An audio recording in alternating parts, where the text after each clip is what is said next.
held no weight against the natural force within, at least, not in its passive state. Damn it, his words were muffled by the flames around him and sucked away with the air. His mind was still blurry, but the constant pain forced him to stay awake and allowed him to regain a portion of his faculties. He was being watched by countless existences right now. He was representing the entirety of his race. He could not fall so easily. His voice came out in bursts through his gritted teeth. With all his power, he forced his jaw open and roared one more time. Void. Manifestation, VOM. A sound like bass dropping echoed into the starry sky. Pure blackness exploded out of Bayuma's body and instantly enveloped the core of the star. The size of the mana cloud decreased over the span of a second, and in the next, it rushed back into the Saint King's body. Whoosh! Bayuma was graced with fresh air. The core of the star had been devoured. Flames rushed to fill the hole he created in the same instant, but that single moment was all he needed. Begone! He pushed his arm out and the same black came out under his command, rushing through the flames and devouring everything in its path. Bayuma flew through the gap and made his way out of the burning cloud that was once a star. But before he regained his sense of normalcy, thud! Damien's fist flew into his face. However, it was blocked by his own ragged arms. This time, Bayuma was prepared. His arms slashed out and grabbed Damien's neck so fast he couldn't react. Die! Human! The Saint King angrily yelled and sent waves of mana into Damien's skin, mana which joined with the abyssal mana already clouding his system and ravaged his internal body. Damien's eyes widened as sudden pain assailed him. He rapidly isolated himself from the enemy with a thin layer of spatial mana and teleported himself out of his grip. Damn! He's still in fighting condition after that, he cursed inwardly. Bayuma didn't seem to have any outstanding regenerative abilities aside from his natural advantages, but he was sturdy enough to withstand that heat with his body until he could get rid of it. He was injured, but only superficially, by the last block alone. Damien understood these injuries meant nothing to him. How do I break him? This was Damien's thought as he charged back into battle and forced Bayuma into another melee. Abyssal and void mana sparked through the starry sky. They flew hundreds of thousands of kilometers every second, moving in every direction as their fists hit each other's bodies. It looked brutish, but the level of combat was far more sophisticated than one would expect. After all, the two infused their every attack with law concepts. Damien used everything he knew about spacetime and samsara against Bayuma, whose elements weren't named yet possessed equal and opposite qualities to his own. Injuries started to accumulate. Damien felt a great deal of stress on his bones that wasn't present usually, a consequence of all the foreign mana trapped in his body. His blood flow was slowed and his stamina took a huge hit, which essentially ruined his most prominent advantage. Meanwhile, Bayuma's old injuries were aggravated to the fullest. His bones and flesh were already cracked and sundered, but every time Damien struck him, these injuries would burst open and fill him with waves of pain. Yet, neither was willing to back down. In fact, they only became fiercer with the passing of time. I can't beat him with universal power. This was what Damien learned throughout their exchange. Whatever training Bayuma underwent in the time they hadn't seen each other turned him into someone who could perfectly counter Damien's laws. Their force might have been disproportionate. Damien was definitely stronger on paper, but in battle, he couldn't gain a proper advantage. Then I have no choice. His eyes sharpened. His fist slowly filled with wisps of pitch-black mana. If forces from within the universe didn't work, he had to use one that surpassed it, both the breath of nothingness and breath of all things combined into a single force. This force represented the height of Damien's void comprehension, and it was at a level where he could hope it went undetected by the onlooking experts. Bayuma felt the change. Every time their bodies collided, he felt something elusive entering his body. He couldn't sense it, nor could he locate it, but he could feel it intuitively. This is dangerous. He pushed back and tried to separate from their melee and return to ranged combat, but Damien wasn't about to let him. Freya appeared in his right hand and fired several shots behind by Yuma, destroying the surrounding space and forcing him to stay within Damien's range. A complex web of dimensional cages appeared next, and the space-time river finished off, sealing a large portion of space within Damien's dominion. At a time like this, void and abyssal mana had to be compared. They looked almost like reflections of each other, but the abyss was clearly a level lower. One had to wonder if the abyss was included in the forces that separated the universe from the void. But this was far from the truth. The abyss, in Damien's observation of this mana, was literally a diluted manifestation of the void. The area outside Grand Heaven's boundary, which used to be an extension of the universe, was destroyed and became the abyss, the constant destruction and creation of universes. This was what created such a twisted atmosphere like the abyss. And the void that existed above universes as a concept naturally flowed its energy into these chaotic remains, slowly polluting them. Damien didn't know how long it took, but one thing was for certain: the abyss was an area corrupted by the void in the same way the Nox were trying to corrupt Grand Heaven's boundary. Was it mere coincidence, or, boom, another massive explosion eclipsed the starry sky? At this point, the battle had already gone on for an hour, full of back and forths and terrifying momentum that made it difficult to gauge who would come out as the final victor. Considering how Damien and Bayuma were colliding tens of times per instant, the fact that they were still unable to gain an advantage over each other after this long was a surprise in itself. Damien showed his worth many times, to the point where even those who disliked him were forced to admit he was a genius. Right now, the crowd's attention was on Bayuma, the man who was able to stand up to a monster like Damien. That man wasn't someone simple at all. Chapter 11:30 Fated Duel 5. Dark clouds filled the sky. The earth was deathly and corroded, barely discolored from the blackness in the surroundings. From every direction, sounds of madness could be heard. Just existing in this environment could drive an experienced practitioner mad. This was the environment of Alcatra, homeworld of the Nox. In the sky below the dark clouds stood a man whose visage was hidden by their shadow, but his identity was not a mystery. The Saint Emperor. He didn't care about the man on the ground. He didn't care about what happened here. He stood there for one purpose. He used his demonic providence to create an isolated space where law became present in the abyss. This was the location of Bayuma's main training ground. He barely had time to breathe, he barely had time to rest. He could barely heal from the injuries he accumulated before he was forced into another wave of training. It was simple yet brutal. It was training designed to kill a man's soul in exchange for power. All he did was kill. His power was restricted, but he still killed until he couldn't kill anymore, and then kept killing. Lesser and higher Nox alike charged him in droves of millions, intent on slaughtering and devouring him. His only choice was to comprehend the laws contained in this space. If he did that, he could fight back. This was what the Saint Emperor made him do. For 350 years, I will kill you, I will kill you, I will kill you. That was the only thought running through Bayuma's mind. It was the very thought that allowed him to endure this hellish training for power. The burning desire to slaughter the one who ruined his life. Boom, two fists connected, space shattered to oblivion. The battle continued in the chaotic void. Bang. Bang. Bang. Abyssal mana created its own spacetime that was shattered by a spacetime created by void mana. Damien's samsara was cut off by Bayuma's. Damien laced his attacks with universal law, abusing his territorial advantage. With universal law behind them, his individual laws became far greater than they usually could be. It wasn't just spacetime and samsara. Damien activated Elemental War God and brought the 5 elements into their collision, a force Bayuma didn't possess. It definitely helped, but not enough. The 5 elements weren't enough. This time, it was Damien's turn to be shot through a planet. Broken debris of dead stars filled the space and were actively being controlled by the two combatants, who both barraged each other with their blunt force or used them for cover. It wasn't just 1 or 2 stars that were destroyed in this collision. Tens of uninhabitable worlds and 3 living stars were crushed to pieces, creating a scene of destruction that allowed the audience to understand how fearsome these powerful beings could be. And outside their perception, void and abyssal mana flowed through these two enemies' bodies. Another half an hour passed. In the end, it became a battle of attrition. Only, Damien was no longer infinite, and Bayuma had the capacity to match his base mana capacity. Black and red blood coalesced as they floated through the starry sky, creating an unnerving river. If it was anyone but the two of them, they would have been crippled after so much damage. But whether it was Damien or Bayuma, whether their bodies were shattered or torn, they kept going, with only the goal of victory in mind. There will be a being born in the near future, one with enough power to completely rid existence of balance. The scene was once again the abyss. The speaker was once again the Saint Emperor. This interaction happened several decades before Damien was born. When Bayuma himself was still a young boy, he listened to the Saint Emperor's words with sharp eyes, that being will not be one of our own, but a product of our enemies. When the time comes, you will be the one to take his head. The young Bayuma had a flame in his heart, a flame that was born when he was still young. The target of that flame became clear before he even understood his sense of self, and over time, his hostility toward that man became the center of his identity. He was raised as a tool for the purpose of killing one man.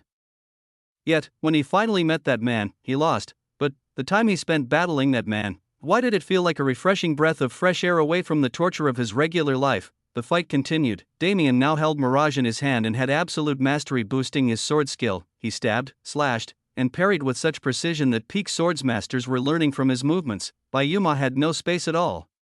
The most he could do was dodge and block, preserving his life to the best of his ability. If the problem was merely Damien's power, he could compensate somehow, but there was void mana in his body, making him unable to use most of his abilities. For Damien, the mingling of void and abyssal mana was perceived but not felt, because void mana was still the greater force. When void mana met abyssal mana in Bayuma's body, their intermingling had a suppressive effect, as if his mana no longer wished to follow his command. It was a situation Damien experienced constantly through the void physique, but for most, the feeling of mana acting as if it was sentient was completely unheard of. Think,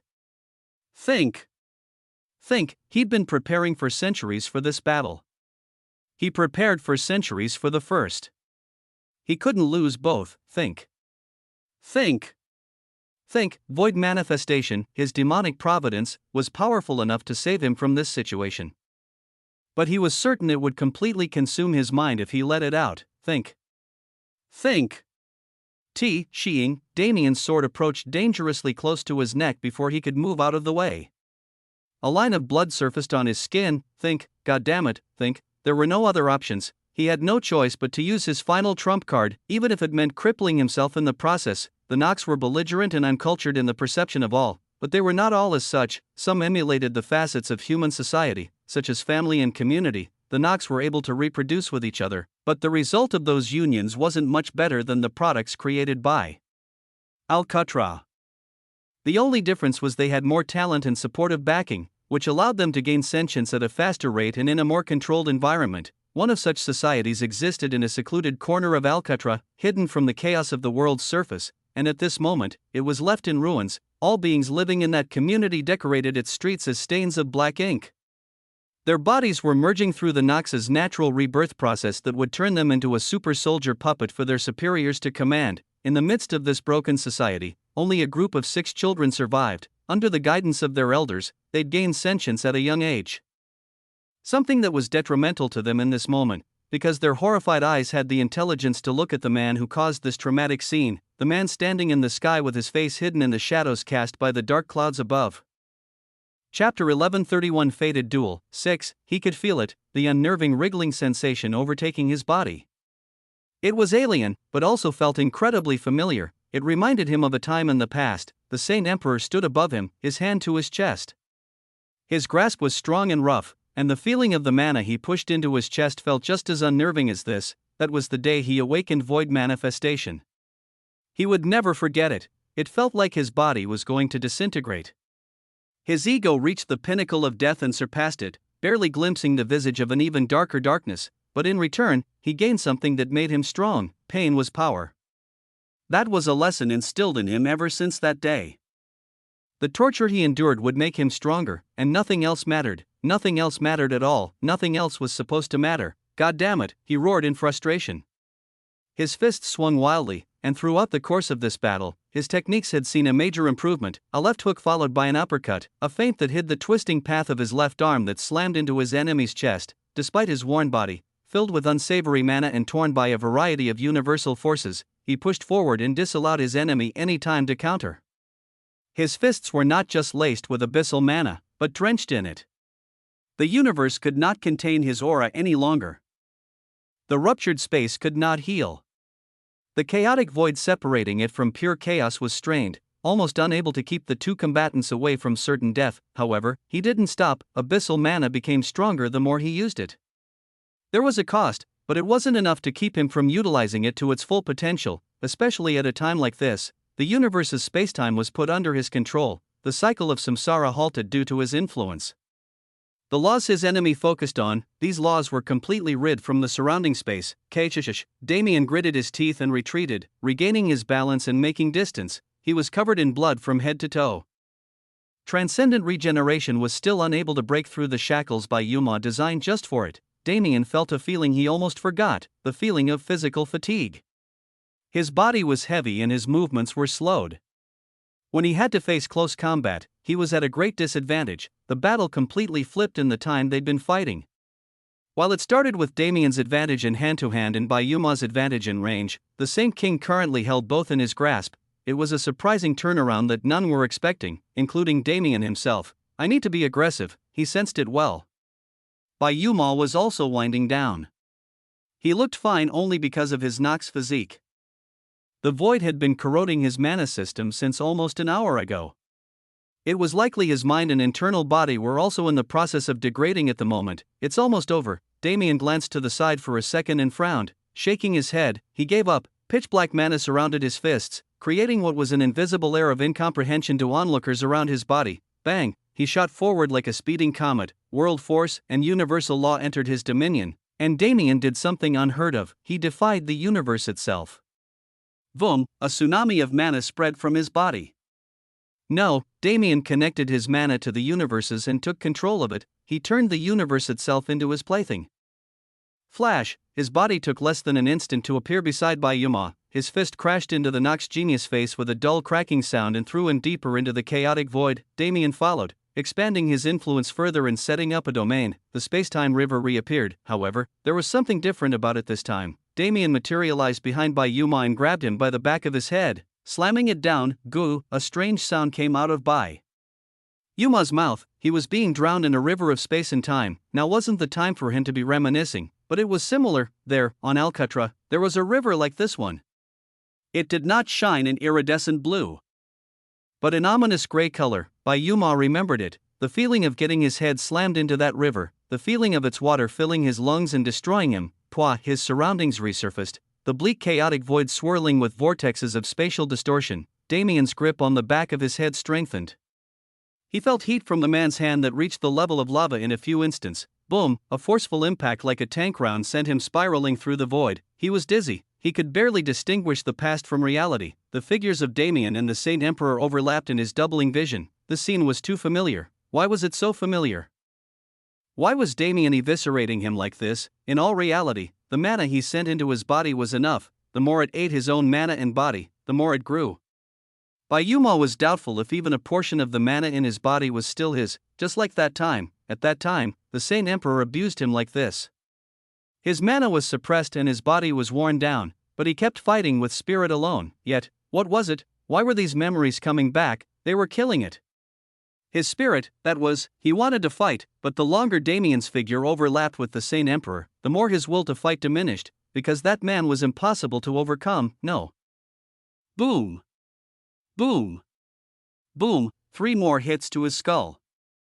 His brain was being juggled, making his perception of reality hazier. What was he supposed to be doing? No, bang! He lost control over his mana.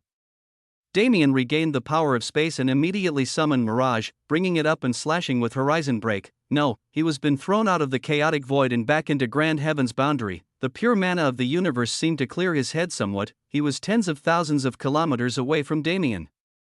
The past combination of attacks utterly disarmed him and forced him onto the execution block. Looking at Damien's approaching figure, Yuma's eyes regained just a hint of clarity.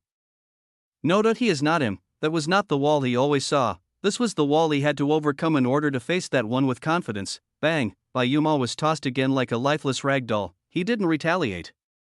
He conserved and stored his mana, preparing and using his newfound clarity to think of a way out. Damien was using the universe itself to fight against him. It was hard to speak of its significance as someone not from the universe in the first place, but with such grandiosity supporting his attacks, Damien became something Yuma's abyssal mana couldn't contain. This was just like, he is not him. He reminded himself of this fact. Damien was not the Saint Emperor. There was something he could do even in this seemingly hopeless situation. He clutched his chest with madness in his eyes. He had to use a card he hoped he'd never have to use in this life. Chapter 1132 Fated Duel 7. Void Manifestation didn't just give Yuma's mana the properties of the void, but gave him a portion of the abyss itself. The mana transformed from his own wasn't any different from the abyss's source mana, something beyond his control, every time he used void manifestation. A portion of his ego was consumed by the abyss, so he was forced to find other methods to fight. Under the Saint Emperor's guidance, these methods became perfect copies of Damien's own, which, in its own way, killed his ego further. However, no. I cannot use that until the time is right. If he couldn't use that, then his only option was void manifestation's final trump card. The question was, if he used it, would he live to accomplish his ambitions? But if I don't use it, I will die here today. He didn't have any other choice. He realized this earlier, but it finally sank in when he saw Damien coming towards him now. That man was traveling countless thousands of kilometers in flashes of an instant, imperceptible amounts of time that made him impossible to trace. Even though he could perceive that man's movements, it was impossible for him to act in retaliation. Bayuma gritted his teeth and summoned it. He summoned that strand of pitch-black mana that was hidden within the abyss. Void manifestation, RRRGH. He screamed in pain. His body was ravaged from the start. The second he summoned that mana, half his internal body dissolved into nothingness. HAAH. He ignored the pain and pushed forward. He pushed the void into reality, and in that moment, he died. He died to his own power. Before Damien could even touch him, it was a future only one person got to witness. Flash step, backed by universal law. A silent declaration rang out. Bayuma's body moved strangely, reversing back into his prior position, clutching his chest. The universe itself rewound by a single second. Whether it was mortals or demigods, the future that could have been was erased from their minds, and Damien's blade found its way to the opponent's neck. Bayuma didn't understand what was happening. It was vague, but he had a recollection of something else. Damien. Wasn't Damien supposed to be tens of thousands of kilometers away? Surely this wasn't how events were supposed to pan out. The cold edge of the blade on his neck brought him back to reality. With no time to think, he reached his hand out. Void manifesta. Damien grabbed his arm before he could do anything. He forced his mana into the Saint King's body and dragged out the void mana he was containing, swallowing it for himself. Against the void's apostle, what weight could this single strand hold? Perhaps the Saint King didn't realize the identity of the force Damien used to break him. Even now, Bayuma's final move had been crippled so easily, and now, his only fate was death. The blade on his neck was cold. It felt like the hands of death encroaching upon him. It felt like a wall that blocked him from his ambitions. A strange mana flowed through his skin from the blade, making him painfully aware that there was no escape. Without an ounce of mana remaining, without any means to resist, he looked up at his enemy. No, he looked up at Damien. Void, just kill me. His words came out as a whisper. In front of countless eyes, he accepted his fate. Damien's blade pressed deeper into his neck, drawing black blood that dripped into the starry sky. The entire universe went silent as all beings held their breath and wait for the final blow. And to answer their expectations, Shine, Bayuma's eyes widened in shock. His shaking hands went to his neck, touching the bleeding cut that decorated it. He was absolutely unable to understand why his head was still attached to his body. This isn't how I want to do this, Damien spoke gruffly. Mirage disappeared from his hand. He looked down at the Saint King, who didn't look like someone with such a grand title anymore. He looked like a boy. A boy who was never able to live as himself. Go, he said, scratching his head. Damien's words were broadcast to the entire universe. Confusion ran wild. The widely recognized hero of their universe was letting go of the enemy. Was this really happening? Do I have to say it again? Get out of here already! Damien's shout brought Bayuma back to his senses. He stood up hesitantly and looked at the man before him one more time. He couldn't process this situation, but his body was more sane than his mind. Without realizing it, he began to flee. He ran away, leaving the battleground behind. The Saint Emperor came out of the folds of reality, his eyes trained on Damien. Damien. Void. You are truly an interesting boy. Without another word, he disappeared, likely following after his son. Damien was left alone in the starry sky. This peace would only last an instant. Damien sighed to himself. He had never let an enemy live before. This was his first time experiencing such a thing. However, he simply couldn't view Bayuma as an enemy. The scenes he saw through the breath of nothingness while their battle was ongoing didn't allow him to, because the enemy he was trying so hard to kill, the enemy that consumed his entire mind and turned him into a puppet, that was not Damien, but the Saint Emperor, the man who slaughtered his family, kidnapped him, and raised him as a tool for his own amusement. The man he despised the most was not Damien, but the Saint Emperor. The burning flame in his heart was directed only at that man. The human genius was merely someone he needed to surpass if he wished to achieve his desire. Yet, in the end, that same genius became someone far greater. Damien gazed into the distance where the two Nox had disappeared. I hope you don't disappoint me. Whether or not Bayuma could live up to the expectations he had for him was unknown, but Damien didn't care. That peace had the potential to be pivotal if he could use it at the right time, but if he wanted to live until that time came, he had to answer to the universe first. How dare you? A booming voice filled the starry sky, as if he'd been waiting for this moment. Immortal Blood Azura appeared with an entourage of demigods, mostly those who had participated in the Grand Assembly. Did I not make it clear to you all back then? He declared coldly. The eyes of those who hated Damien glowed with delight, while those of his allies were complicated. Immortal Blood Azura had long prepared for this moment. Part of his deal with the Karmic Emperor was exactly this. With power in his chest and icy disdain in his eyes, he made his declaration: Damien Void is not a hero of our universe. He is mere scum who has fallen to the enemy, considering what he'd done. There was no way to avoid it. Without revealing the Void's existence, there was no way to proclaim his innocence. Right now, after the last ordeal ended, Damien had another problem to deal with. Right now, because he let Bayuma live, he was considered a traitor of Grand Heaven's boundary. Chapter 1133 Judgment 1. Chapter 1133 Judgment 1. It was too familiar. As the fight continued, the familiarity only grew. Every move Damien made, he'd seen it before, he'd experienced it with his body, roughly 500 years. That was his current age. He almost reached the limit of what the dimensional leaderboard accepted. In that time, he'd experienced far too much. His life started simply. Bayuma was born into a hidden community on Alcatra filled with Nox who went against their base instincts. They understood the pleasures of peace, and decided to pursue that route. Hidden within the folds of space, they were able to survive several hundred years maintaining their peace, or at least, they tried. The adults would occasionally leave the secret village and come back with loads of exotic meats and products, telling stories of mystical places the rest had never seen. It wasn't until he got older that Bayuma realized they were acting as dogs in order to keep the peace of their families secure. Nevertheless, for the children who were able to experience happiness from the moment they gained sentience, it was practically heaven. Until that day, a man appeared in the skies. He only raised his arm once, yet the entire village was eradicated. The population was slaughtered and turned into burnt husks, leaving 6 behind. These 6 were chosen. Since they survived, they had enough potential and destiny for him to look at them. They were nurtured. No, nurtured was the wrong word. They were raised in such a way that their instincts were killed, their egos were killed, and they became puppets who would reverently follow that man's will, and in time, even they themselves were killed, by the very children they entered this place with. Bayuma was one of only 2 survivors of that childhood. He personally murdered 3 of his friends with his own hands. From that moment on, he became the Saint Emperor's son. He was given specialized training that tortured him into the son the Saint Emperor wished to show to the world. He was used as a pawn to conquer the Nox and bring a majority of their race to the Saint Emperor's side, and when the time came, he was used for the purpose he'd been told since young: to fight the genius known as Damien Void. Bayuma's life was filled with brutality that turned a boy who was blessed with peace to a man consumed by hatred. The ego the Saint Emperor tried so hard to kill never died, but instead buried itself deep in the recesses of his mind and waited the day he could strike.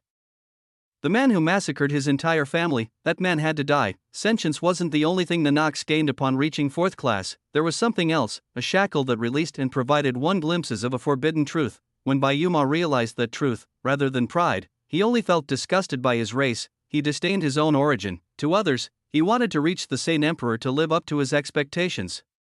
But not just the Saint Emperor, the entire Nox race was something he wanted to tear down and rebuild from the ground up. That was his grand ambition, the one Damien saw while they fought, and the reason he was still alive now. That mana, he was drowned in introspection after a scene like that.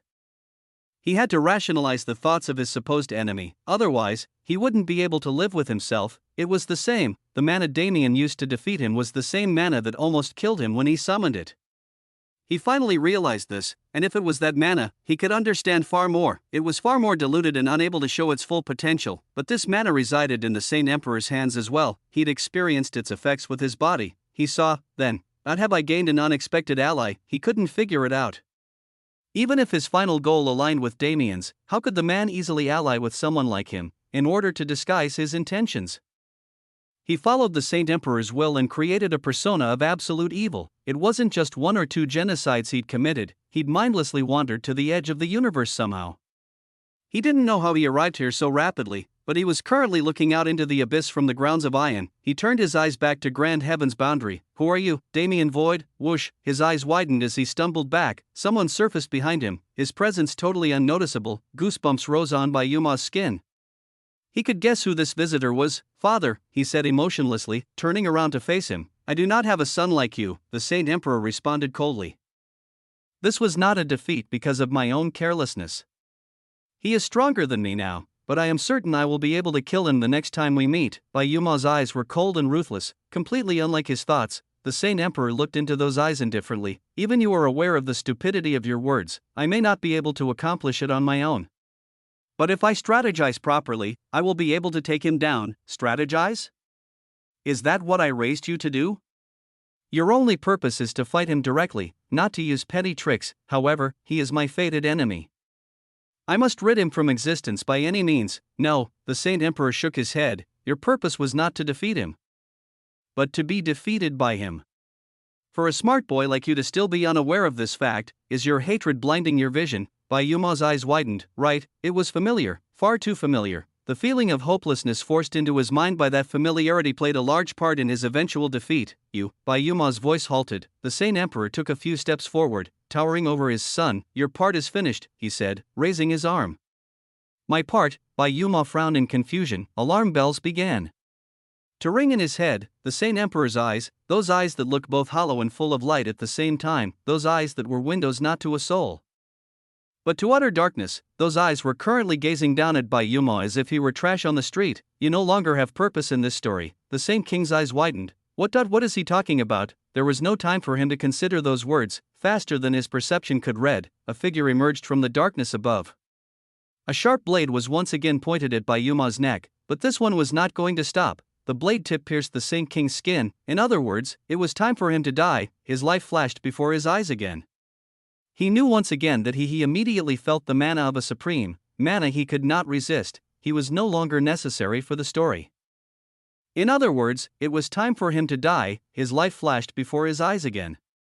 He knew once again that he had no chance of living in this situation. However, VOM, a powerful foreign mana sprung forth from Yuma's body, glowing with pitch-black light. The Saint Emperor and his assassin both reacted in surprise. The foreign mana wrapped around the assassin's blade and crumbled it into nothingness. It also wrapped around Yuma, encasing him in an unbreakable cocoon, and flash. The mana disappeared entirely. Yuma was nowhere to be seen. The Saint Emperor's cold eyes looked into the now empty Ion. Damien Void. He couldn't stop himself from saying it. He truly was an interesting boy. It seems the plot is not entirely under my control anymore. It was information that should have infuriated him, but a wild grin decorated his face. Very well, then.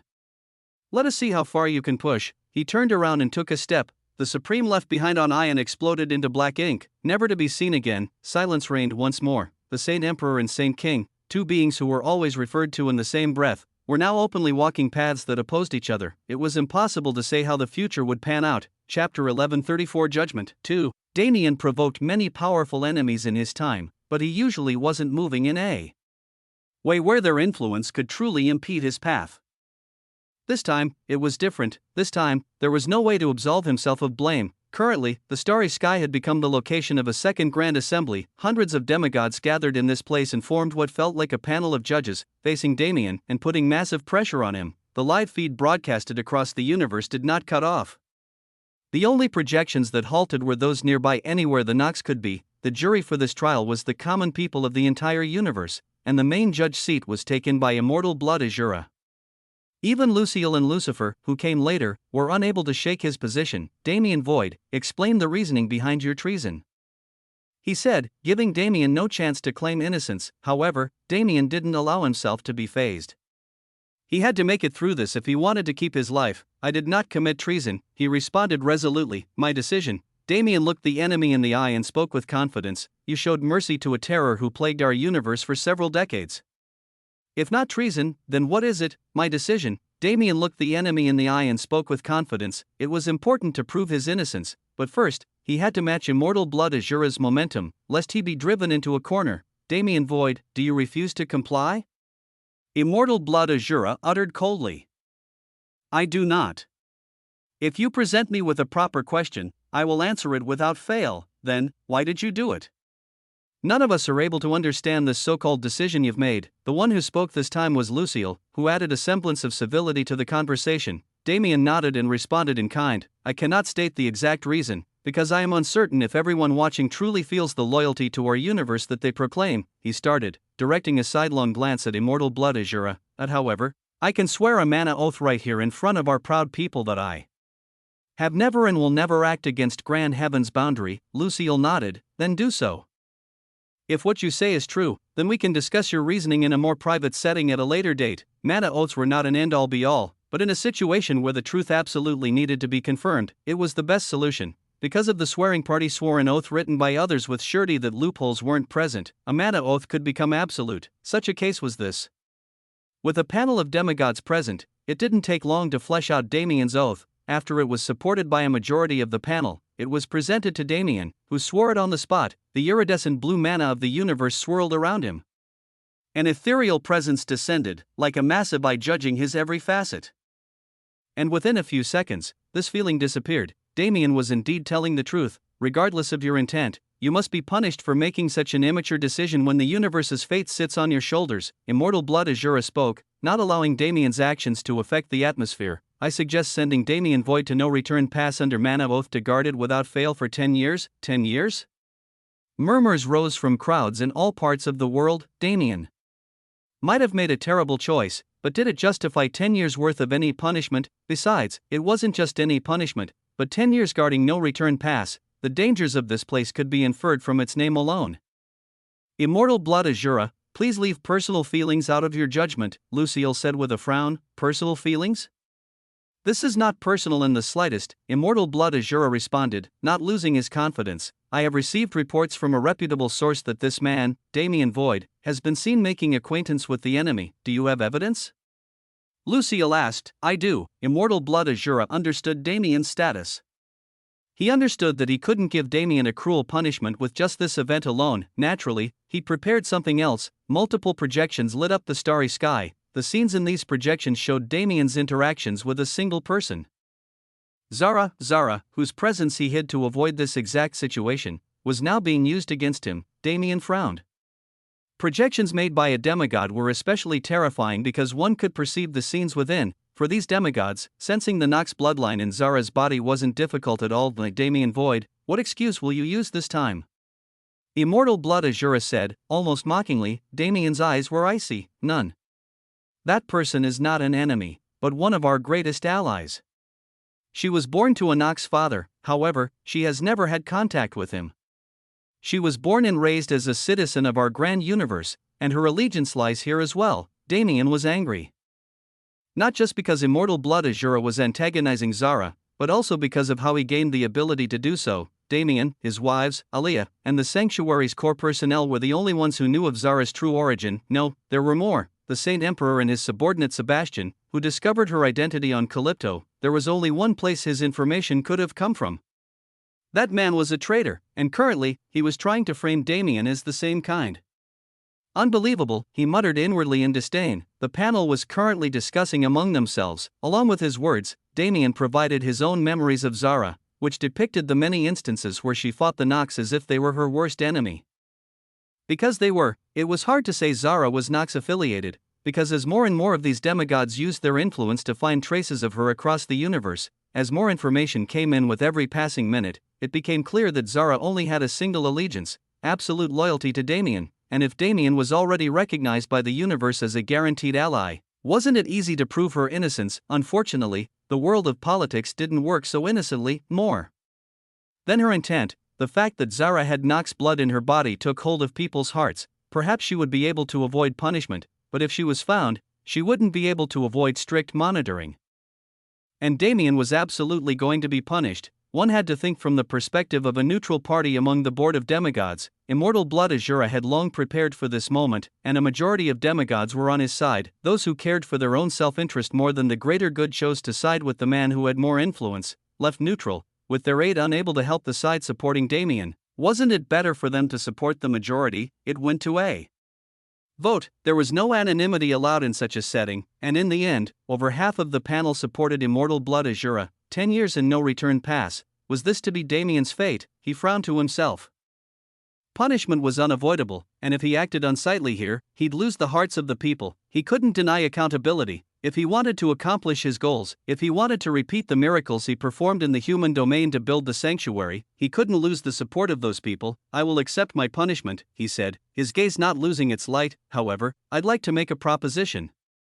Lucille's gaze contained a great deal of worry. He couldn't make the situation better right now, but he didn't want Damien to make it any worse. But now that he'd said it, there was no way to avoid it. What is it you wish to say? He asked, taking control before Immortal Blood Azura could direct the narrative. 5 years, Damien responded. I will guard no return pass for 5 years. Are you trying to talk your way out of discipline now? How cowardly, Immortal Blood Azura snorted. However, Damien shook his head. You misunderstood. I want you to shorten my sentence to 5 years, but not for free. In return, the fire burning in his eyes flickered. I will create a miracle. Chapter 1135 Judgment 3. No return pass was a place that could be considered nothing but a death sentence for those stationed there. It was a portion of iron sectioned off from the rest of the ring with walls that reached so high even the sky was contained within them. In this total darkness, a never-ending wave of Nox had been assailing the universe for tens of thousands of years. It was a land of no return, and it was named as such because hiding this fact behind a grand name was not a grace no return pass deserved. There was no option for retreat. The domain bordering the abyss behind no return pass was none other than the human domain. Spatial distortions that could kill even the greatest experts filled the space between the human domain and Ion, which acted as a second line of defense against the invading forces but couldn't be the first, because with the numbers that were pushing through the pass, the spatial distortions could only hold them for so long. 10 years in that place. Not a single person had survived so long in that pass. Damien understood this very well. No return pass wasn't an unfamiliar name to him.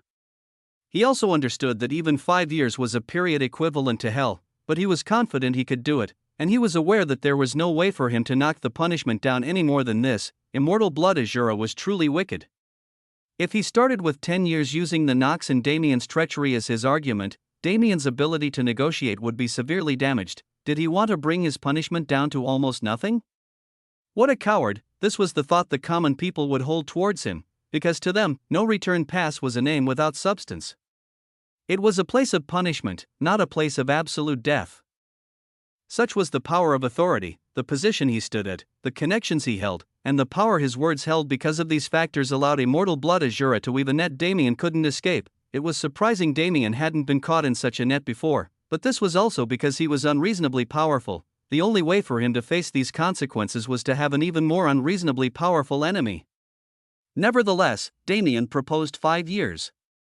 He would not take total defeat in this confrontation. Zara was okay for now, and he had to secure his safety as well. 5 years in return for a miracle. These bold words confused many of those present and even more of those not. In his position, it almost looked like he was desperately grasping for straws, but the light in his eyes suggested something different. Was it arrogance or confidence? The crowd understood once he continued his words. The miracle he promised was simple. He was going to connect the universe. He was going to utterly change the way Grand Heaven's boundary functioned by creating a system of long-distance teleportation arrays that spanned its entire area. The question was raised immediately, if the universe already has one, what use would another one have? However, Damien's answer was just as swift. Isn't it silly to ask why a supreme is better than a second class? Immortal Blood Azura wanted to shut it down. But he lost the momentum the moment Damien started talking. What he suggested would benefit the entire universe in several ways. If he could build a more efficient system for transportation, both mobilization of troops and evacuation of citizens could be expedited, which would be pivotal during wartime. Whether they were supportive of Immortal Blood Azura or despising him, the demigods on the panel were forced to consider Damien's proposal with utmost seriousness. Can you do it?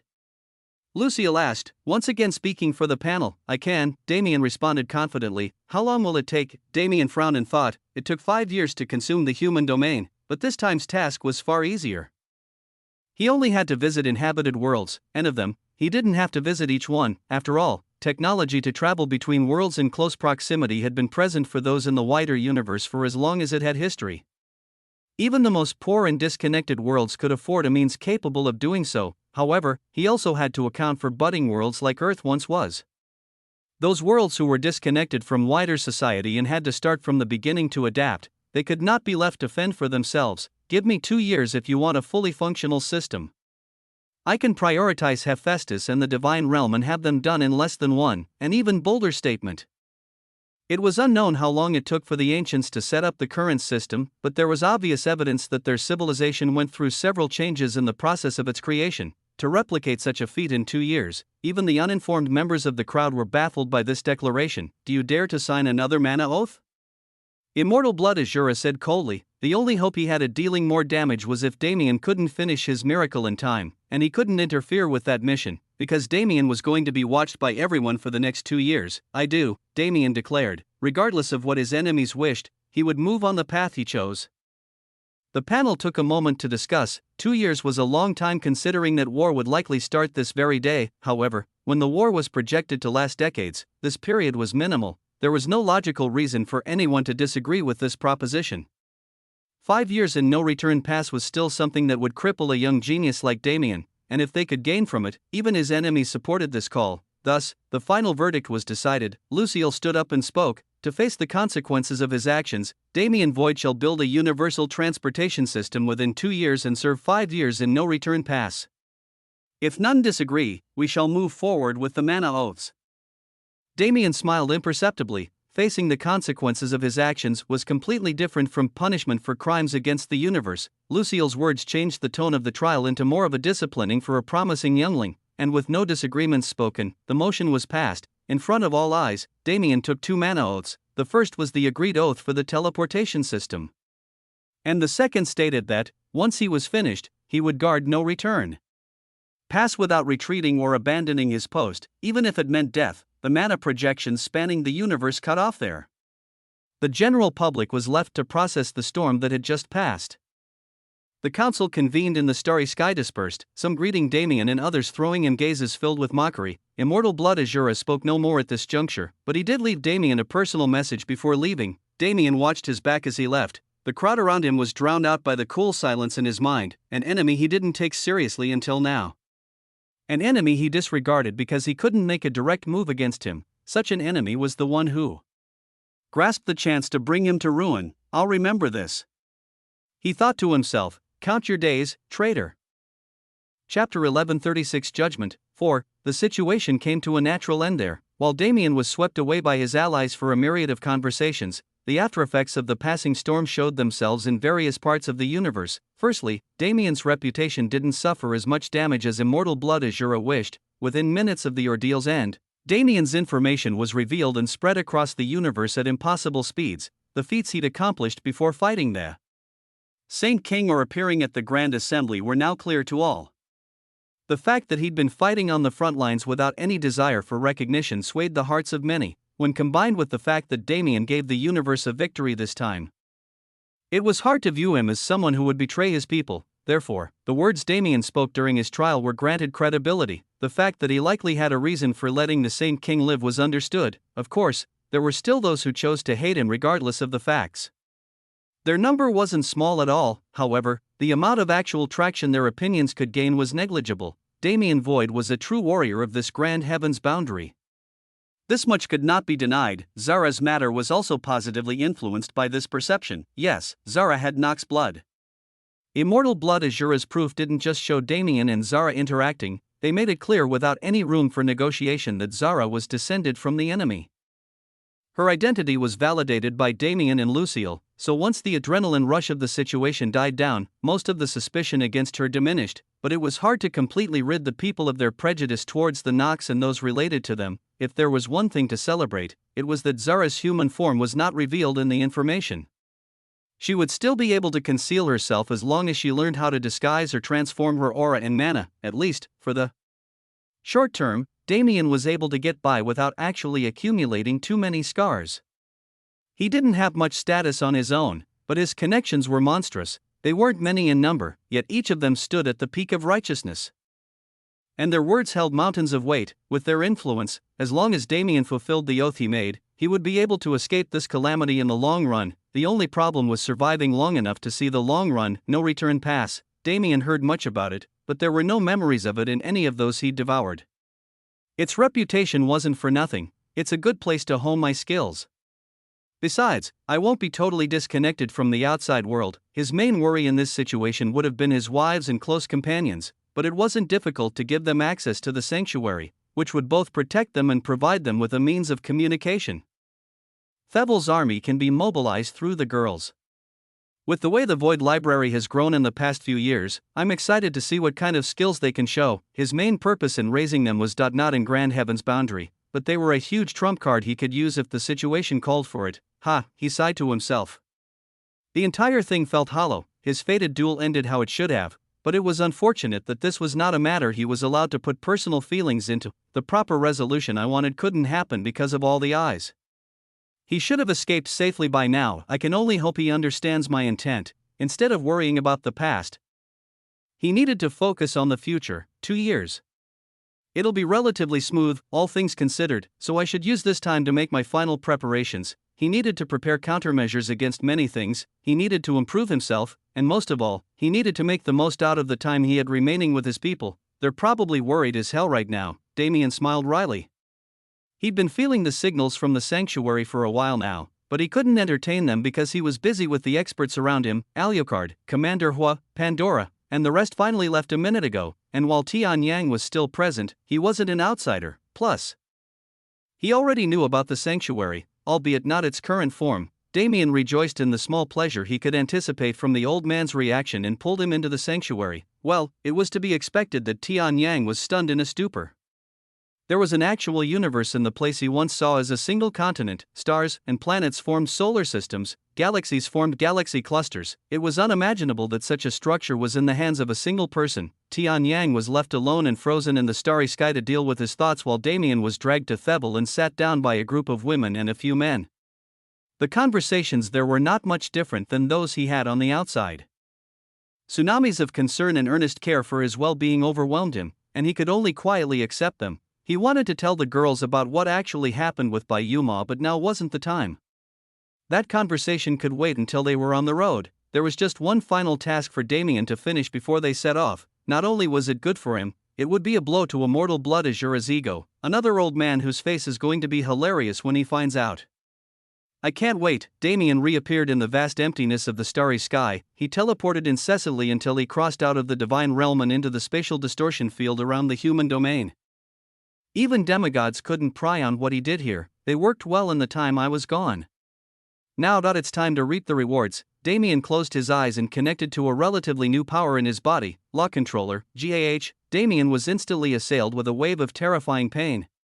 He was safe from it in the severed world, but now that he'd come back and re-established the connection, he was feeling the pain of those worlds being destroyed. His mind was clear, however, and so was his purpose: shatter and be reborn. The corrupted world cores that the Nox worked so hard to cultivate, they weren't that important, right? Though, 6 ominous pulses of mana rippled through the starry sky from the 6 corrupted world cores patiently waiting in space. The starry sky trembled. A horrific aura of Nox mana spread and corrupted all things in the surroundings, directly killing the guards keeping watch over these lone structures. The wriggling black cores expanded in unison, their lights shining so bright they could be seen from each other's locations. Luxurian immediately went into a frenzy. This was an emergency situation. Their activation happened within a single second, but the force being emitted was enough to blow a rupture through an entire sector. Those corrupted world cores were exploding. If they were allowed to explode, the number of deaths couldn't be counted in millions or billions. At least several trillion lives would be lost. It happened so fast that not many were able to witness what was going to be the first cataclysm of the war. With no means to stop such an unexpected event, even those all-powerful demigods were forced to watch with dark expressions, and under their watch, space twisted, the rippling space reverted to its normal fluctuation, and the corrupted world cores disappeared, all 6 of them. The universe went silent. The cataclysm had been avoided. Chapter 1137. 2 years. 1. Returning.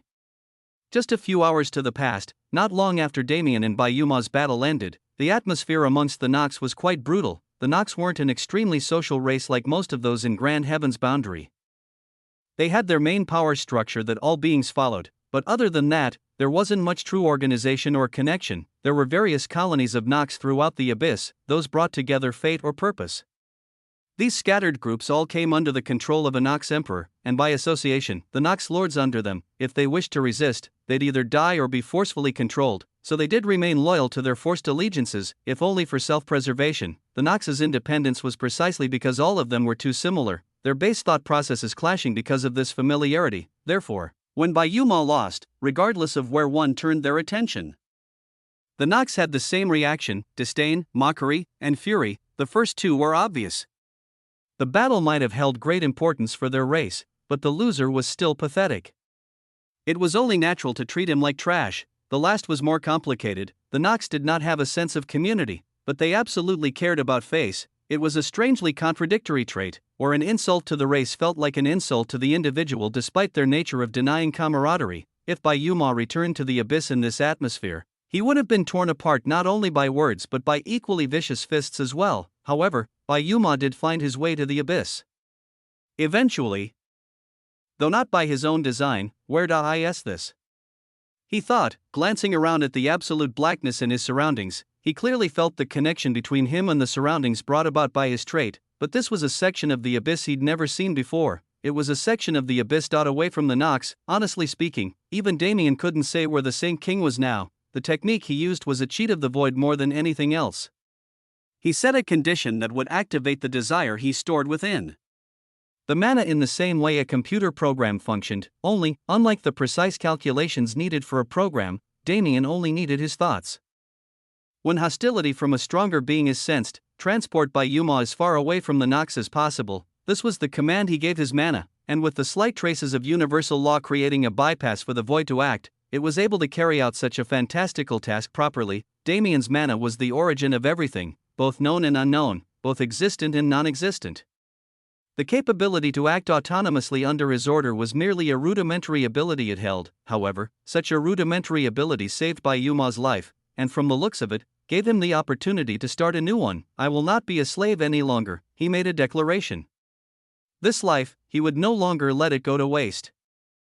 His eyes narrowed. It was too empty around here. I need to start moving properly. The things he'd built in secrecy for centuries, now is the time to gather them and create something big, something that could eventually help him stand at the peak he saw himself reaching. Damien Void, I will not forget this favor. It was an odd feeling to have a human be the only one in the universe who understood his mind, but that fact was negligible. In the end, while our goals are not the same, I hope we can find common ground upon our next meeting. The Saint King closed his eyes. When they reopened, he rid himself of that mantle entirely. Youngin, the name he was granted at birth.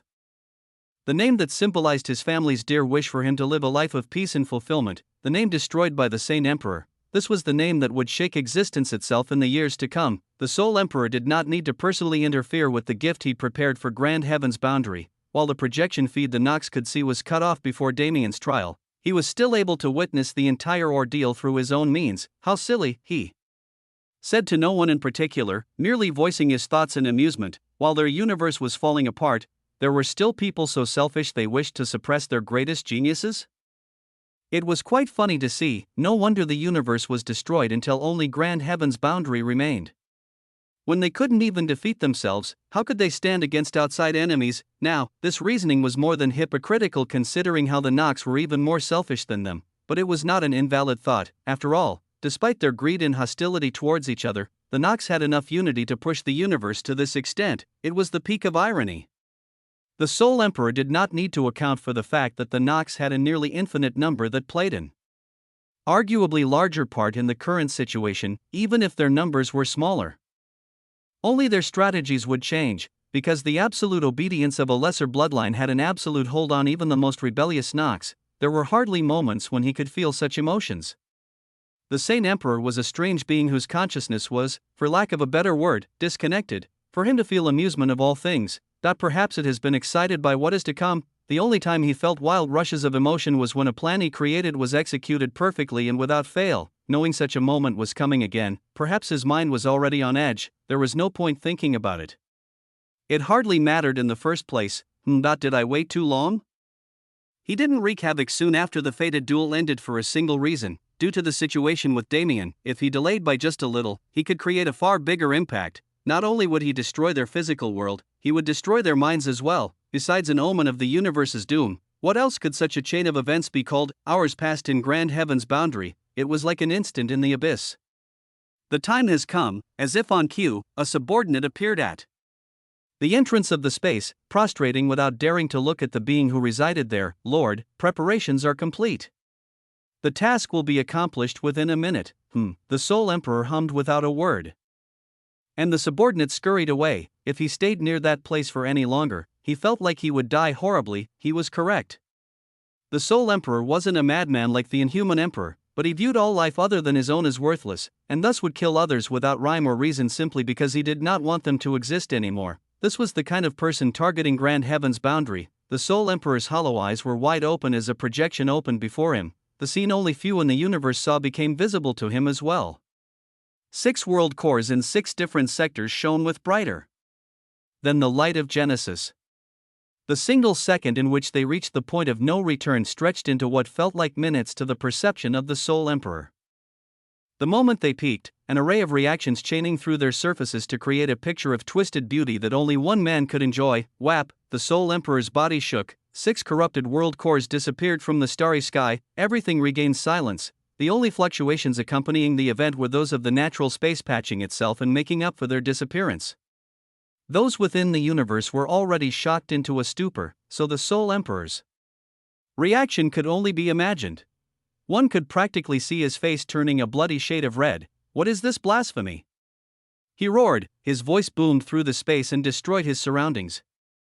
If the subordinates under him hadn't taken measures to prepare for a situation just like this one beforehand, his outburst would have raised hundreds of millions of lives and immediately broken the universal restriction on demigods. The man who felt no connection to his emotions roared in unquenchable rage. For the first time in the length of his existence, his machinations were ruined.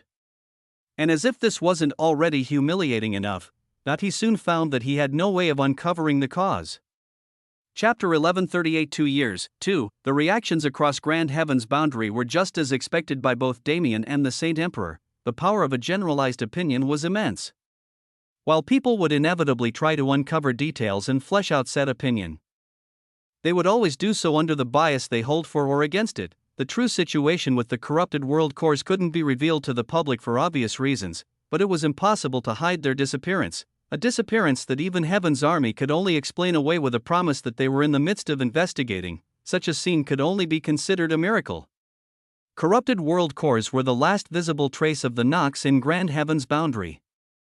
It didn't matter if there were still traitors lurking about, the fact that they had no presence anymore was something celebrated by the masses. A miracle. Didn't someone claim they would create a miracle not too long ago?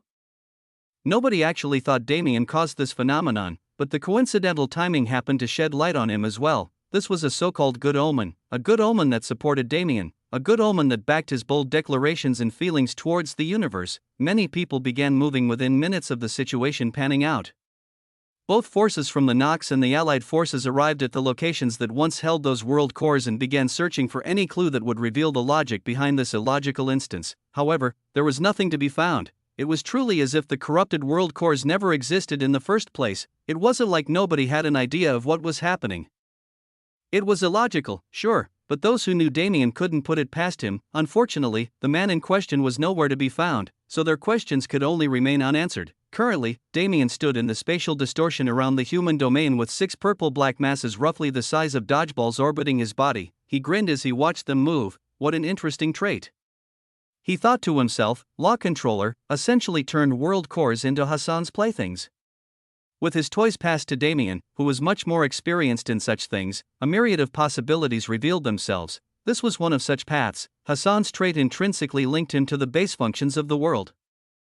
He himself was being used as Holy Lightstar's world cores, so the similarities in their functions could be inferred. Such control made it possible for Damien to absorb these celestial bodies. In normal cases, this would have been a grand phenomenon consisting of the world cores breaking down and flowing like rivers through the universe until they reached his body. But how could he allow that, using a combination of spacetime laws, void breathing, universal law, and the Law Controller trait? Damien created his second miracle. The constructs floating around him now were a product of confining those world cores in subdimensions and compressing them. Now, the only thing left to do was absorb them.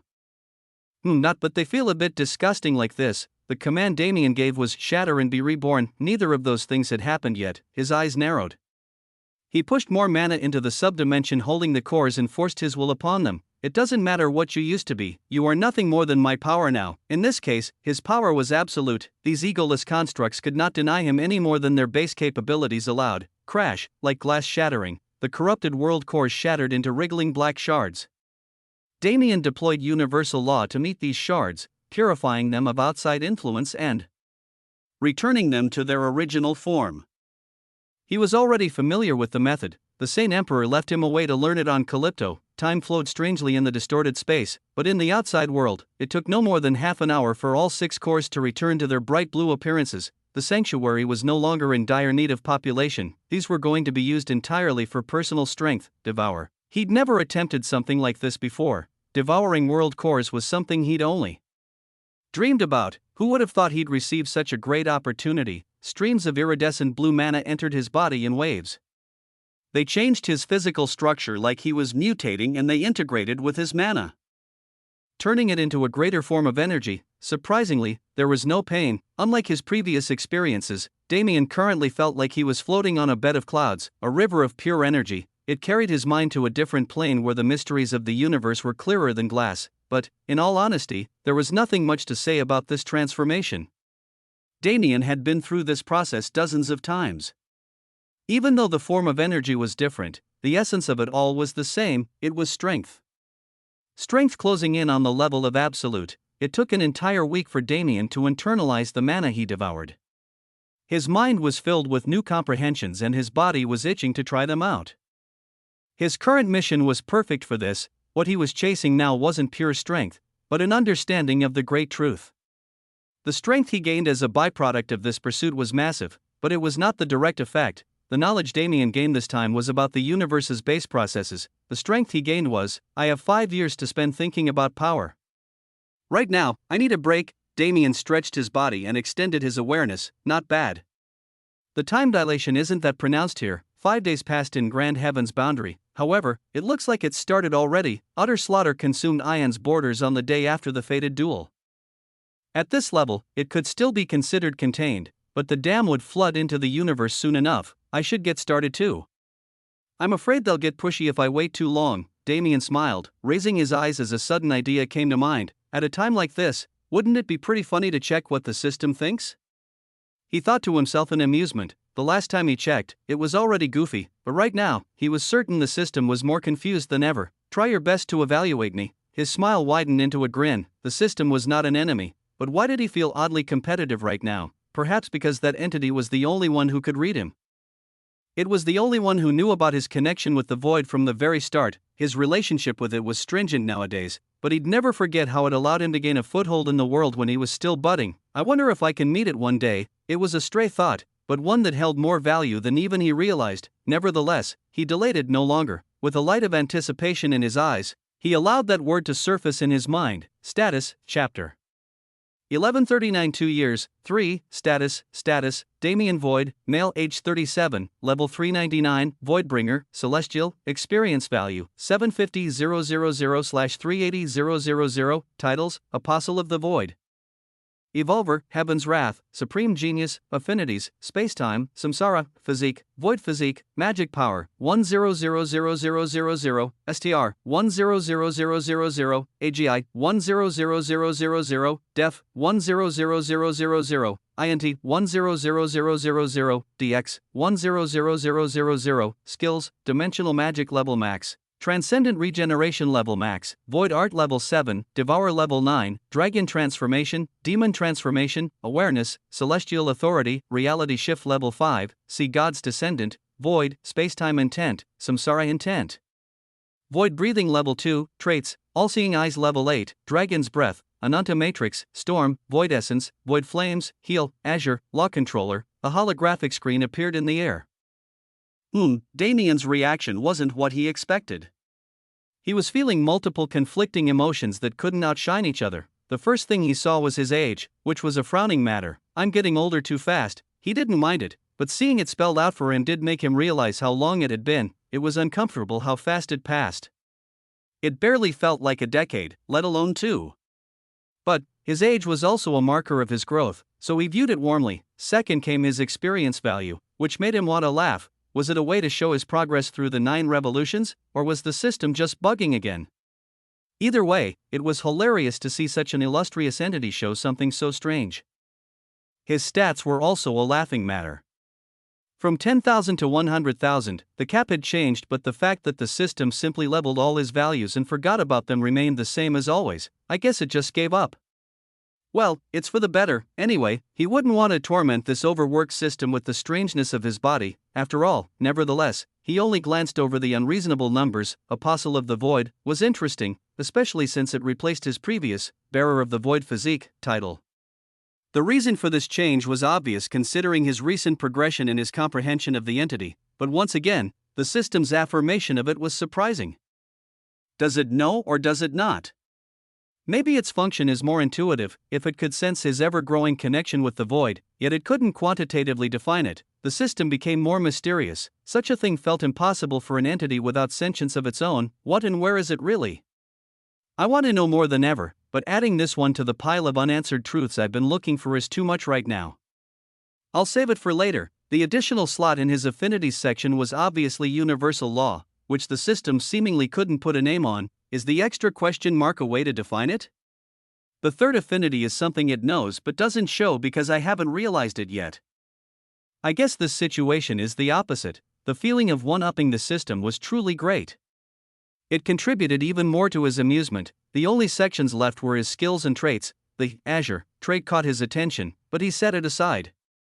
It was a gift from the Azure Dragon, and he was well aware that it would only show its purpose when the time was right. Aside from that, dimensional magic being maxed out is surprising. I guess I'm on the cusp of reaching the next level? Reality shift went up because of the stuff I've been doing with time and universal forces, while the levels of void art and void breathing rose with the creation of supernova, elemental war god, and absolute mastery. But Devour reached level 9 after he devoured those world cores. Devour's skill growth was never stable or linear. Damien could never tell when the skill would decide to reach the next level. Usually, it was just a matter of the skill leveling up, but this time was different. This time, he reached a point that was one step away from the maximum level. What will happen when it gets maxed out? Damien wondered with great intrigue. This skill was the very first source of his strength and was still the source of a majority of it. It went through a change back when he first reached the divine realm that allowed him to view the memories of those he devoured. What would the next evolution be? I can't even imagine it. He already received the physical traits and he already received memories, which were the essence of one's identity. What else could he possibly take from his enemies? Sadly, this isn't one I can control. I can only wait for it to happen. He sighed and shrugged in acceptance before closing his status window. As expected, it's interesting, but it feels disconnected from me. He couldn't help feeling a bit melancholy at his gradual separation from the system, but it was also a matter of joy. Didn't that mean he was becoming too strong to read? He stood in the distorted space silently. There's nothing left to do. He almost didn't want to leave. He tried to ignore it, but every day felt like a countdown to no return pass. He couldn't get rid of the uncomfortable feeling in his chest, but all things had to progress. No matter what feelings he held, he couldn't offset reality quite yet. Damien spread his awareness, using the universe itself as a medium to transmit his senses leagues farther than his natural capabilities allowed. He controlled its waves and made it follow the spatial distortion until it reached his body again. Throughout the entire space, there were several traps set. These hidden mechanisms and restrictions had been perfected in the previous 5-year period, and after this final check, Damien was certain they wouldn't malfunction.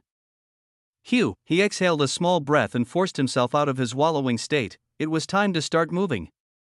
For real this time. Damien's mission started that very day. He and his women boarded a starship provided by the Heavenly Clan and set off to their first destination. Since he chose to prioritize the Divine Realm and Hephaestus, his first 2 destinations were natural. At the moment, he was set on a path for Luxurian. It was subtle, but the universe's attention was on him.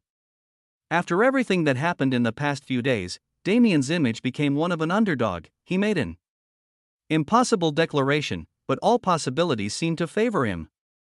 In a time like this when the people needed heroes more than ever, his name came to the forefront. This attention remained in the shadows. None who rooted for him approached him as if they had a mutual agreement, and none who antagonized him did so either because they knew they would be forced into the light. Therefore, Damien reached Luxurian and touched down without even realizing the kind of significance he now held. Lucille met him upon entry and led him out of the sky castle, into the starry sky that surrounded it. There, just a few hundred meters away, a plot of land roughly the size of a small city was present. This is new, Damien commented, of course. We had to make space just for this, Lucille responded matter-of-factly. Damien chuckled a bit as they landed on flat ground.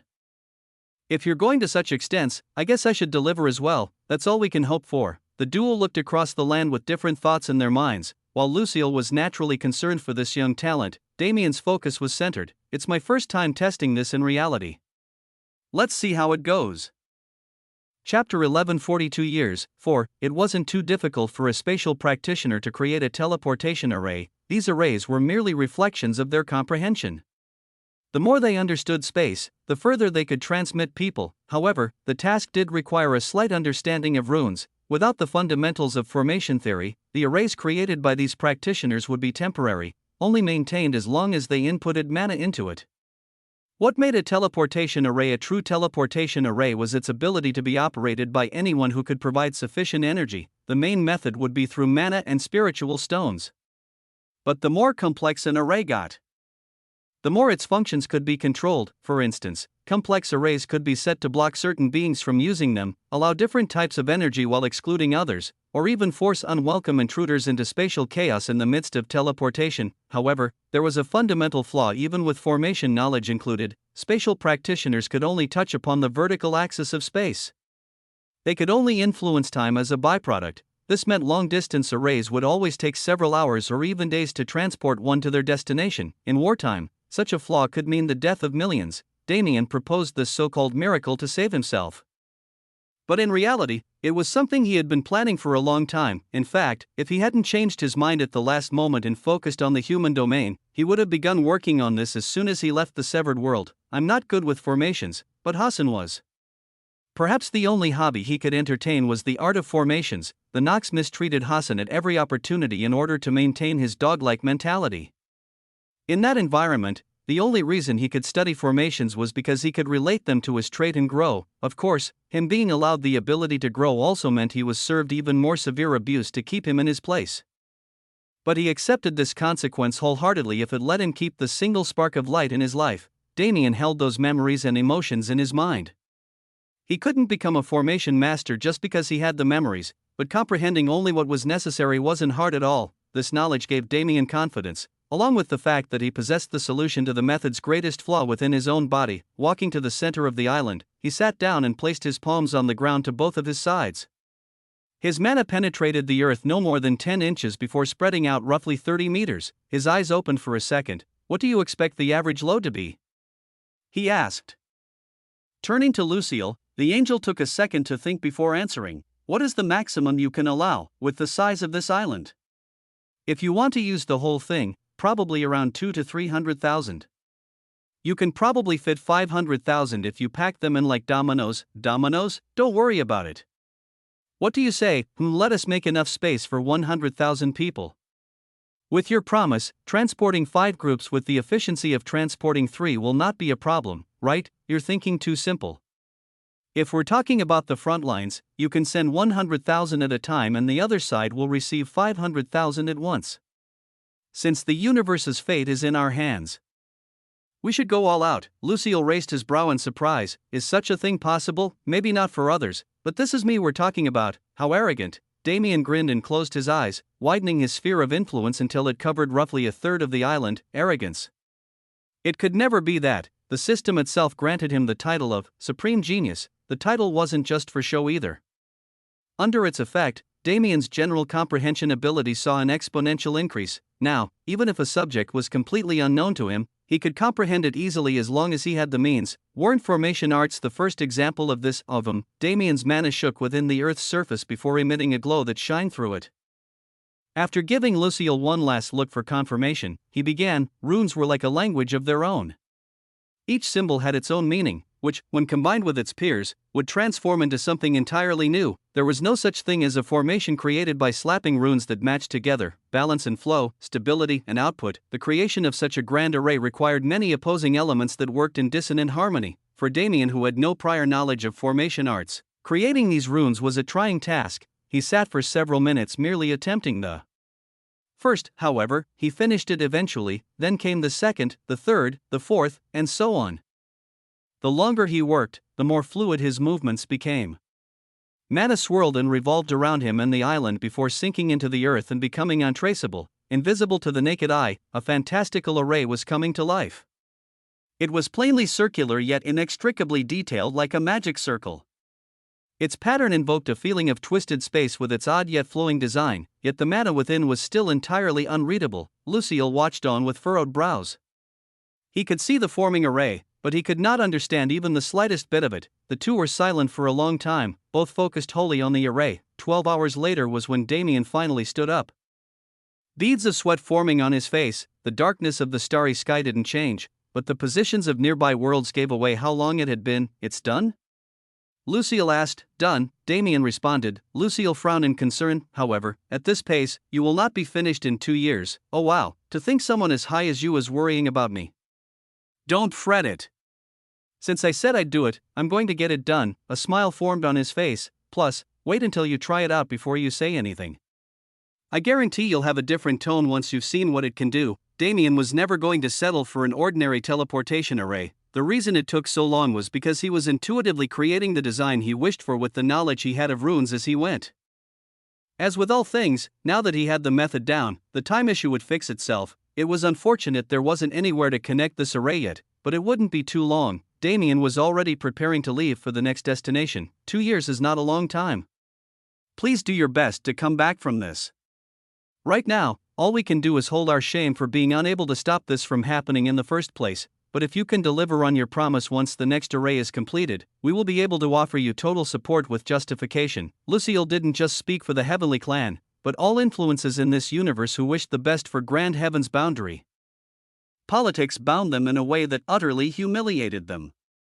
Damien was not the only one to suffer that day. They were righteous people, but even they cared immensely about face. All they needed was an opportunity. If Damien gave them justification, they would strike back ruthlessly against those who refused to set their priorities straight. That was why Lucille was the right choice. He was the person who represented these voices of righteousness. Take these.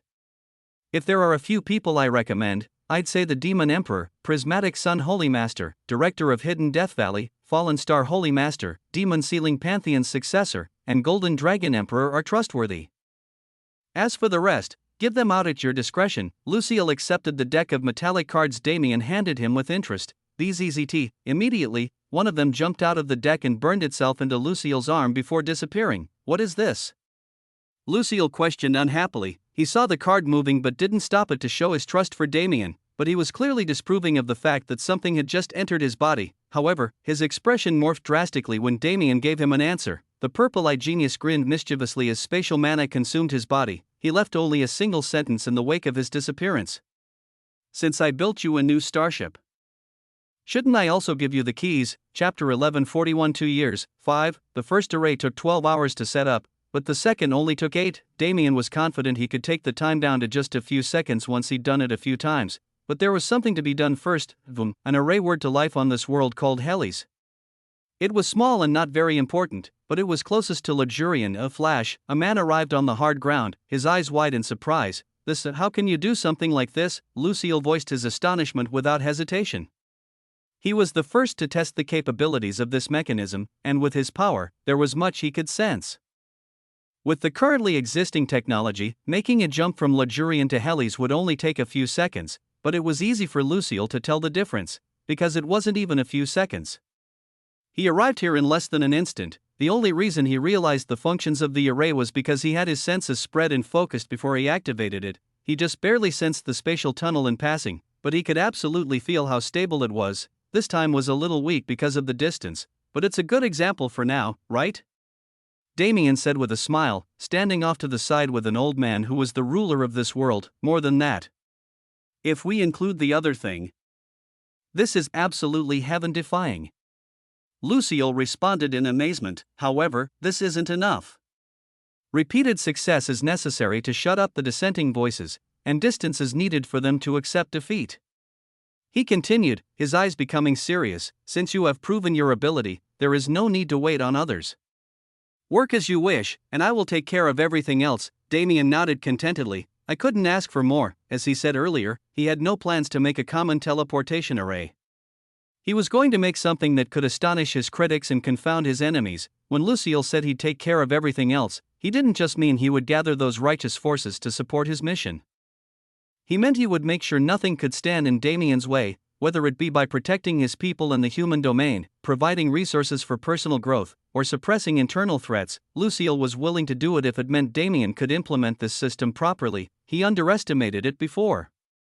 He thought Damien was making large claims he couldn't back up because of his age. Fortunately for him, this young genius wasn't such a person. He didn't just deliver on what he promised, he did far more. Damien's interactions with Lucille would become semi-frequent over the next 2 years, but for now, this was their time to separate. Lucille had to control the backline divisions of Heaven's army.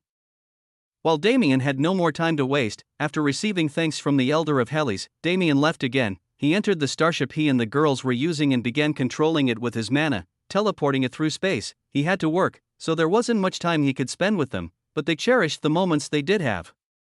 Travel between worlds took less time than it did for Damien when he was binding the human domain, and as time passed, the speed at which he created a race became impossible. The third took 6 hours, the fourth took 2, the fifth took half an hour, and by the time he got to the sixth, he could finish an array in a mere 10 minutes. Damien definitely underestimated the amount of worlds he'd have to visit. But it didn't cause problems for his mission. Only his personal life suffered, yet, he couldn't stop. Not just for his own sake, but for the people. Every world he visited was different. They grew in their own ways and perhaps their civilizations held similarities due to their nature, but they all had their own color that set them apart from the rest, and each of these worlds was inhabited by hundreds of millions or even several tens of billions of denizens. Damien was almost overwhelmed by their feelings. Just like on Helios, he was met by the world's most respected figure each time, and in some cases, he arrived in the midst of great festivities prepared for him. All these countless existences held him favorably in their hearts. He was the one who provided them a path to survival. He was a hero. It wasn't just living beings who felt this way. In fact, quite a few worlds actively approached him with the desire to be bound. The weaker ones sent him fluctuations of desperate emotions, while the stronger ones practically fawned on him. It's stranger coming from world cores since they're supposed to be emotionless, but I can't get used to it from people either. Damien moved and moved and moved. Time passed fast, and by the time 3 months passed, Damien found himself leaving the divine realm for Hephaestus. I feel bad not visiting every world after feeling their gratefulness, but I can only do it this way. Otherwise, I won't be able to finish in 2 years. The strategy was simple. Damien chose the largest world within each cluster and set an array there. He didn't consider strength since the arrays had protection mechanisms of their own. He considered size because when it came time for the common people to flee, overcrowding and chaos would be an immense problem. In total, he visited around 30,000 worlds and bound 18,000 of them. If he had one qualm, it was the fact that the time left for him to spend with his women was only a few days at most, but it was a consequence of the situation and couldn't be helped. At least we got to tour some of the more attractive worlds. Azure Rainstar is a lot prettier than I remember it being. Damien visited Jiao Mayat seeking Lotus Palace and sought his cello celestial, Leona, as well.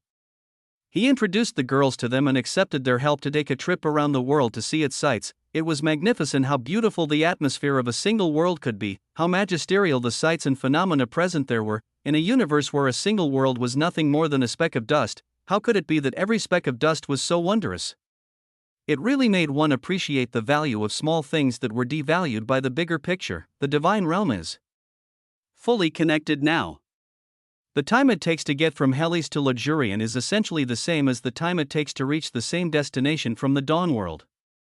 The hard part comes from here out. Connecting the sector to itself could only be considered a recreational benefit. Once he connected sectors to each other, not only benefits, but problems arose in droves. Well, Lucille said he'd take care of it. Let's trust him and see how useful he can be. This was Damien's first time visiting Hephaestus, so he was a bit excited. As they crossed into the fiery atmosphere of the sector, his eyes shone imperceptibly. The main goal is the main goal, but that's not enough. Since I'm here, I have to visit Heaven's army, the great commanders who led it from their seats high in the sky. He wanted to meet them. He needed to judge if they were worthy of holding their posts.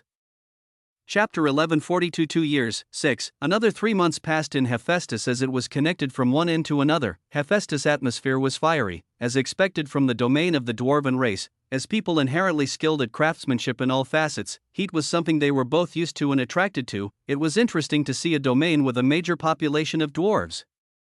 Unlike the rest of the sectors, this one was like a massive workshop. Every world was filled with artisans who were busy perfecting their craft, and every world seemed to be moving as if the world would end tomorrow. The greetings Damien received here weren't nearly as grand as the rest. precisely because of this atmosphere. Not many showed him the same reverence as regular citizens. After all, dwarves respected skill over all else. Damien was a fighter. This was his talent and this was his passion. When it came to secondary occupations, he didn't have much experience at all. Even his knowledge of formation arts was shallow, only enough for him to design mechanisms that mainly relied on his law comprehension. Therefore, the dwarves viewed him as a passing visitor, someone equivalent to an envoy from Heaven's army. Nevertheless, they were not rude. They understood Damien's purpose and respected his determination and loyalty, if nothing else, and Damien didn't mind at all. He didn't expect unconditional respect. Nor did he desire it. If dwarves, who already held this kind of reputation, treated him unusually positively, he would only be suspicious. Plus, their disinterest made his life easier. Damien and the girls traveled all around, visiting different worlds and seeing different sights without being bothered at all. If the divine realm showed them the beauty of nature, Hephaestus showed them the beauty of effort.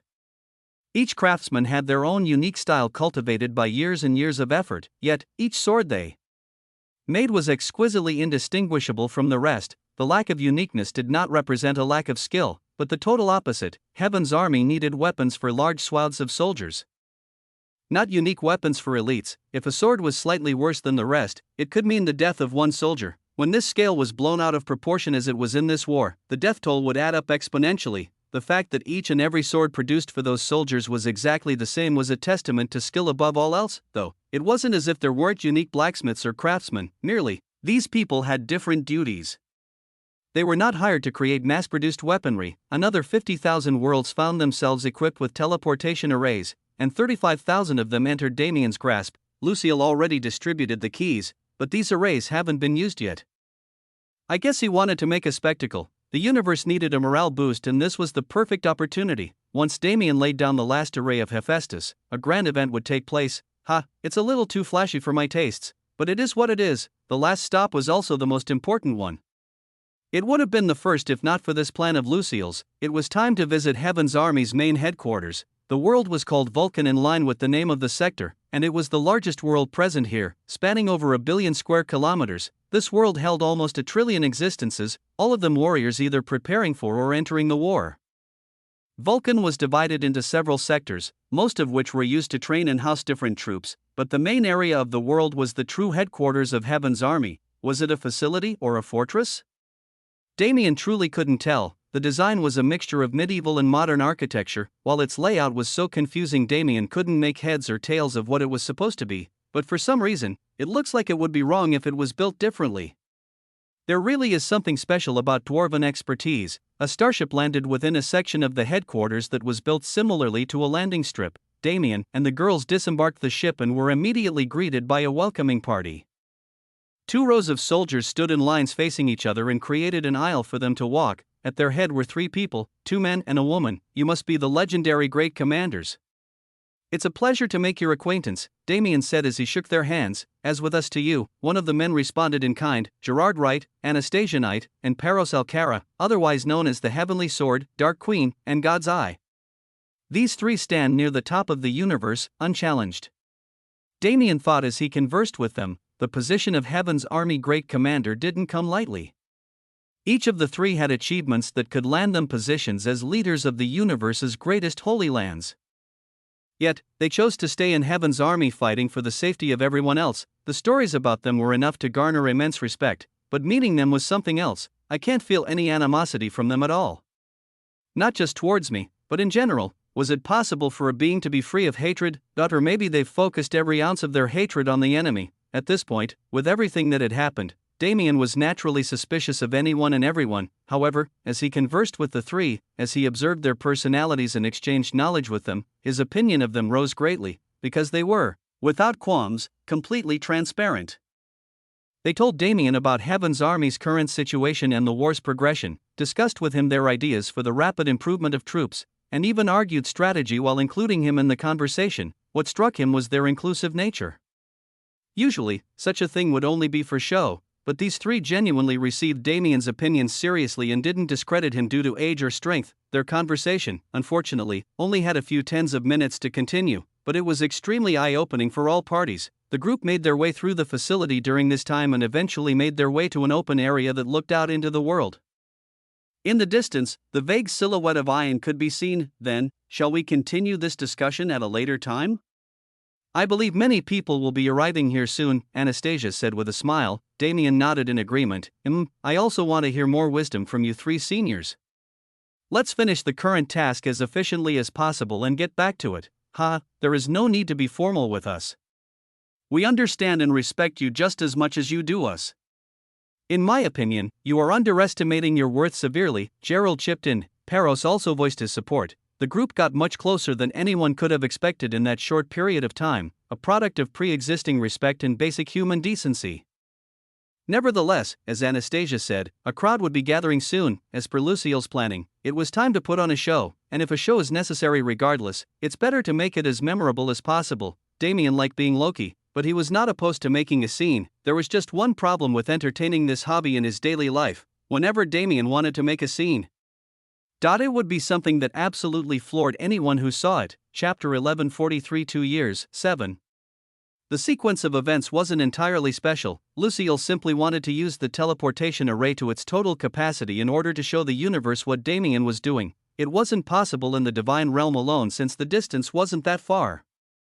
But connecting Legurian and Vulcan held an entirely different meaning. These two vital points for Heaven's army's function had good communication ability after many years of research and development, but it was still impossible for them to directly interfere with each other. The final array Damien was laying would mean the universe's military deployment efficiency would be massively heightened. For this, another live feed was created.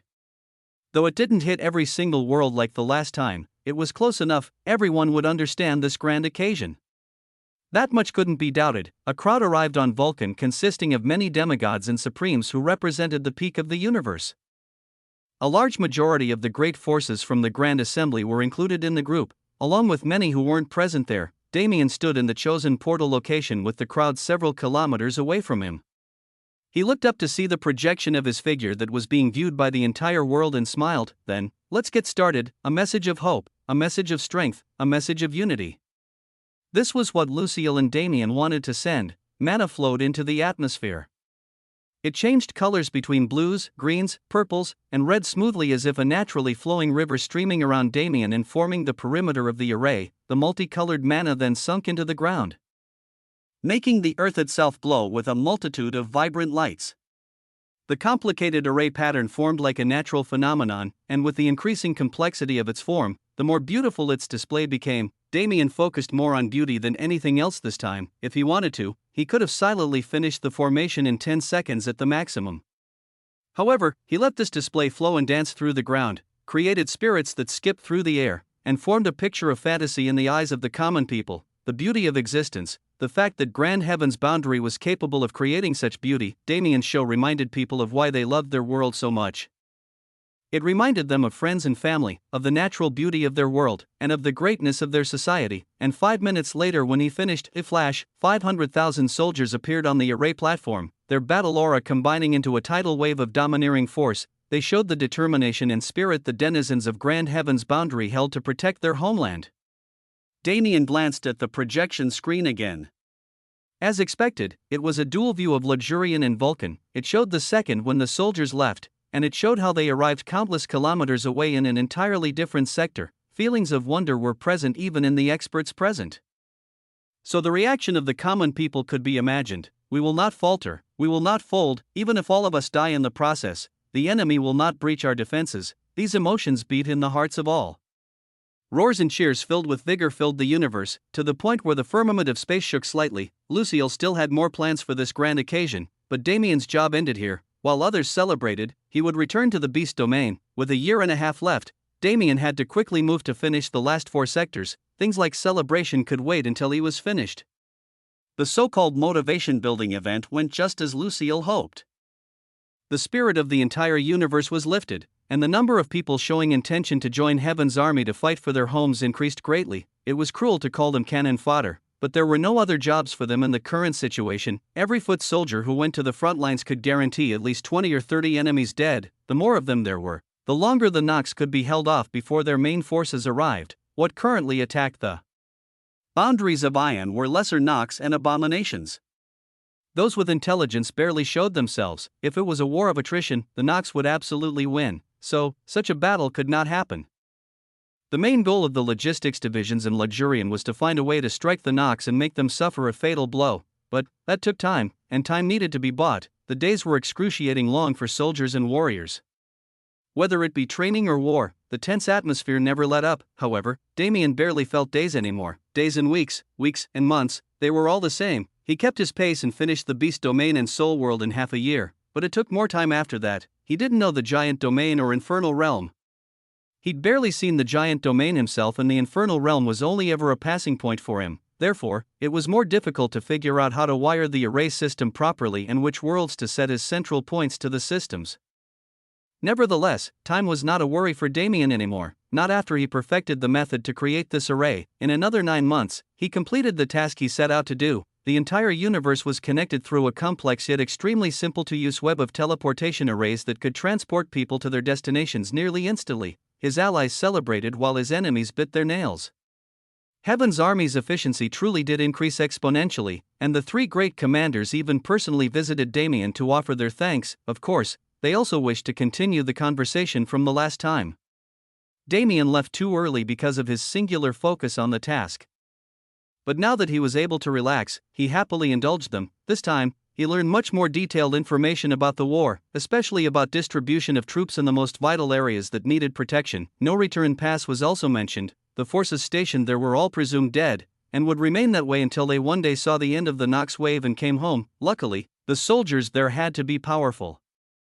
Damien would have a good amount of help, which was a huge relief. There were less than 3 months left before he had to enter that place. The number of people who wanted to see Damien wasn't small at all, but after the great commanders visited, he disappeared from the universe. He would have loved to greet each and every person who wanted to meet him, but he wanted to focus on what was important. For 3 months, Damien didn't leave the sanctuary. He spent every day with his wives, Schwer, Lily, May, and a few others. Zara also came every once in a while through the key Damien gave her before she left. The people who mattered to him most, including brothers like Long Chen, who was busy in training on Death Emperor Star and barely heard of the universe's matters, entered the sanctuary one after another to say their goodbyes, and so, time passed. 2 years passed since the fated duel. Chapter 1144 Darkness 1. Departing. A time filled with sorrow, longing, and loneliness, a time when all good things come to an end, the time to set off for a new journey, a new part of life one has yet to experience, tended to be a bittersweet one for most, but this time, there was nothing sweet about it, only bitterness at the truth of reality. Damien knew he wouldn't have to separate from the people he loved forever. He understood that this temporary separation was for the sake of a better reunion, but he couldn't help it. He didn't want to separate from them. After so long, they finally got to spend a few years together. The warmth and comfort provided not only by his wives, but also by his family and friends was addicting. The choice to fuel this addiction was not one he could make. With a mana oath in place, he couldn't run even if he wanted to. Rose, Ruyuet, and Elena tried their best to keep their parting a good memory. They didn't cry, nor did they mention anything negative. They merely wished their husband good luck on his journey and made sure he understood the security waiting for him when he came back. As for the rest, it was hard to say. Everyone was so considerate. The stronger and older acquaintances he had kept their calm and bid him farewell with pride, while those of the younger generation like Atticus and the rest were less capable of controlling their emotions. Nevertheless, the parting took place. Damien stood before a crowd of his people with a smile. Then, until next time, he said with a smile. His face was filled with confidence and his eyes were burning with a bright flame that couldn't be extinguished. Don't forget to keep us updated. Call when you're free. Be well, stay safe. If you die, I'll revive you just to kill you again. The responses were many and quite varied, with the last from Iris being the strangest, but in the end, it was a heart-warming sight. It was the last Damien would see in the universe as well. As the time came, blue cosmic mana from the universe itself rose around his body, turning him immaterial. He would be transported to no return pass as soon as his body disappeared completely.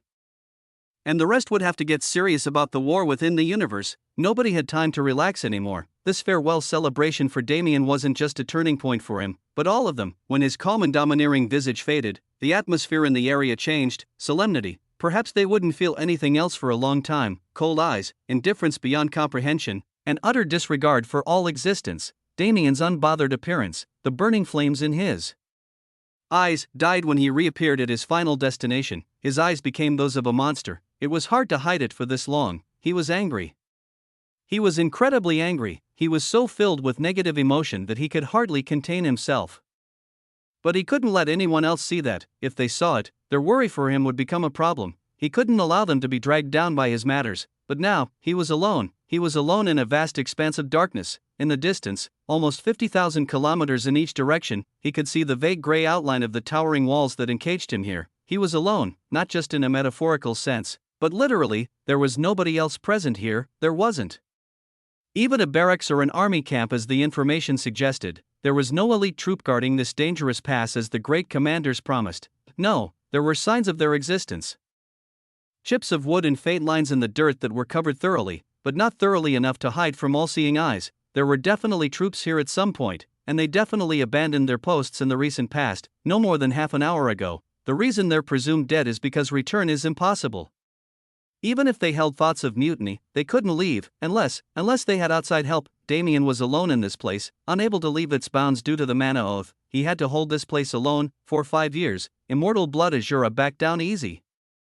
I thought he was taking the loss, but I was wrong. That was the situation. At this point, nothing could change it. They're probably realizing what happened back in the real world right now. Unfortunately, they won't be able to do anything. Immortal blood Azura had shown time and time again that he was a schemer. He would wait for an opportunity and strike like a snake to poison his target to death. Since he made a move like this, he had a way to justify it and make others unable to touch him. Damien could guarantee this. I'm alone here. I will be alone here for the next half a decade. No, he wasn't alone. His company was a Nox wave that never ended. In fact, that very Nox wave was making its way to him already. He could hear the thundering earthquakes caused by their combined footsteps. He could feel their dark aura clouding the atmosphere. I'm alone here. Damien's dull eyes turned to the barely existent horizon. So nobody will bother me. He was angry. He was so incredibly angry that he wanted to explode. It was a good thing nobody else was here. If others came, they would probably just be those sent by Immortal Blood Azura to watch and hinder him. He's still arrogant. Since there were no such people, the enemy must have been confident the sentence on Damien's head would be enough to kill him. You were wrong. Damien would never die just because someone wanted him to. If someone wanted him to die, he would stay alive for the sole purpose of spiting them. This situation, his emotions were already cut off. He cut them off a long time ago. If not, he would have exploded too early. The enemy is too powerful. With his status, even if Damien used status in opposition, he could only act on the same level. He would never beat Immortal Blood Azura, who'd been accumulating his status and political power for generations. In this facet, therefore, there was only one option: become strong.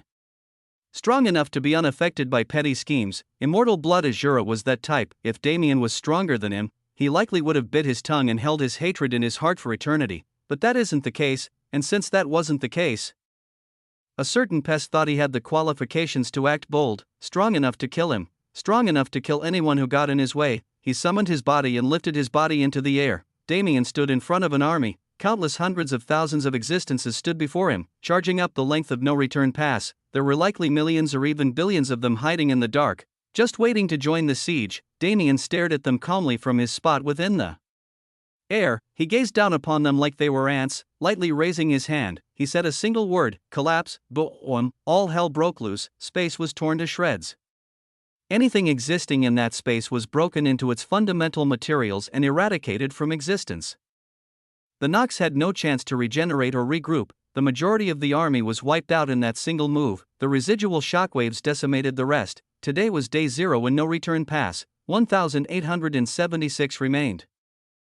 Chapter 11:45 Darkness 2, Day 0, Kill Count 10,677,831. A man sat alone in a humble shack.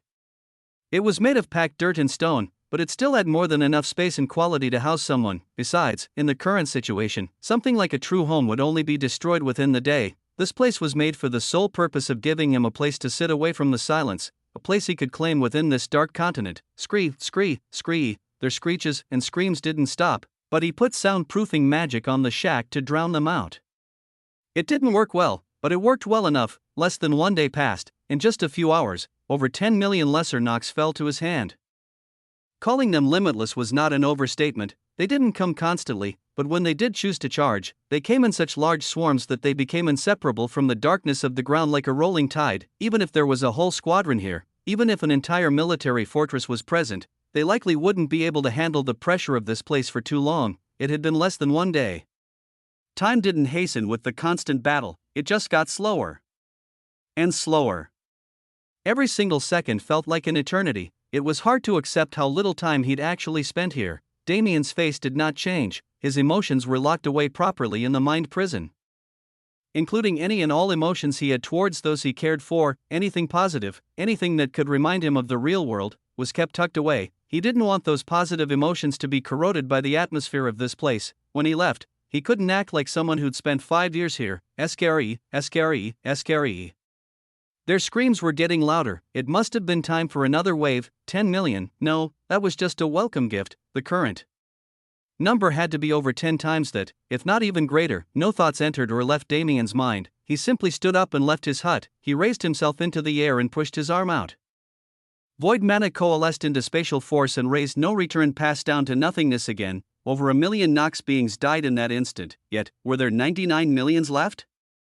No, there were 99 million left in this wave. The next one would be coming soon. No return past. Just how was it held so long? Damien underestimated this place. He thought limitless was an overstatement. But if it was actually like this, there was no way for a common squadron to deal with it no matter what kind of strength they had. It was a conspiracy, though, not one that was important at the moment.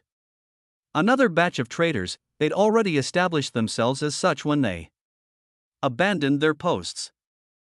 Was this new realization supposed to be surprising? It didn't matter. With Damien's practically infinite mana capacity, they wouldn't be able to get past him, not as long as they only sent lesser Nox. The first day finally came and went, time came and went, yet the dreariness of no return pass never changed. Day 7, kill count, 1,232,400,662. Had it been a week, time didn't stay constant here. Sometimes, when enemies piled up too much, it became hard to tell how long it took to fight them all. At the same time, there were many lulls. As if they were taunting Damien or maybe testing his strength, there were several hours every once in a while when no Nox tried to make their way up the pass. These times were excruciating. Without battle to numb the silence, it could only be considered psychological torture. Luckily, Damien was fast to seal his emotions. His rational mind filled the silence in a variety of ways. He trained, meditated, and created countless theorems and theories for both his power and the overall situation. He had yet to enter the sanctuary. He wasn't used to this state yet. Until he was accustomed to it, he wouldn't be able to switch to positivity without flaws. If there were flaws, others would notice. Their feelings were something Damien cared heavily about, but he also couldn't control their actions if he wanted things to progress properly. He had to make sure they didn't move in ways that harmed his plans or their identities. There wasn't much to do, but that also meant Damien gained a lot of much-needed time for training. He became complete after digesting the blessing of Foundation, but he still needed to acclimate to the new state of his body, which allowed him to fight hundreds of millions of Nox every day without tiring. In addition, he gained a sea of world force through his travels in recent times. It was beginning to take a shape that was uncannily similar to universal law. He needed to gain total control over this new power and connect it with his universal law comprehension for the best results. Therefore, he wasn't bored. Loneliness was only a problem if he allowed it to be. This was worse than the first dungeon.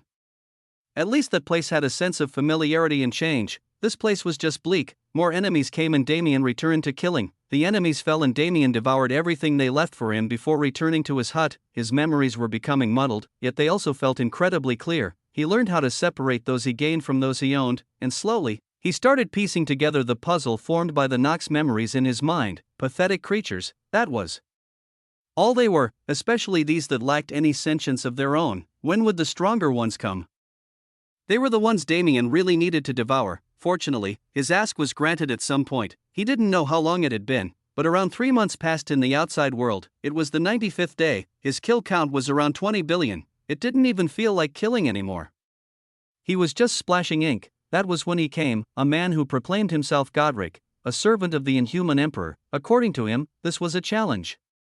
It was a challenge for the man who felled the Saint King. However, that man died in 5 moves. He was just a minor character, but he did give Damien an idea. The man who felled the Saint King was quite the title in front of the Nox.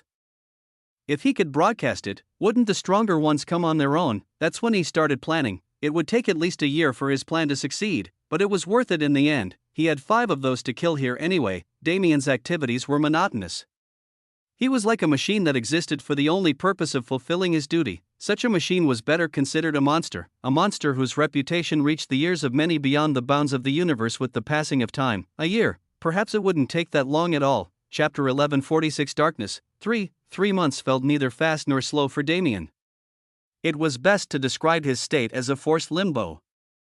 With his chaotic perception of time and singular focus on completing the task assigned to him, he quite literally imprisoned the man known as Damien Void. Damien Void could come back when the time was right, but only Damien understood his thought process. For those outside, it had been 6 months since the last time they saw or heard from him. The situation in Grand Heaven's boundary had been slowly intensifying. From the looks of recent battles, the Nox were starting to organize their forces. The destructive wave of reckless lesser Nox still existed, but it was only a strategy to gain momentum at this time. The real army was built from those who had sentience already and served a lord. Thus far, the Inhuman Emperor was showing the most enthusiasm. His forces didn't just kill enemies, but captured and tortured them for pleasure. This created a much more brutal atmosphere in a war where hostages were previously never a problem. The Karmic Emperor was also somewhat active.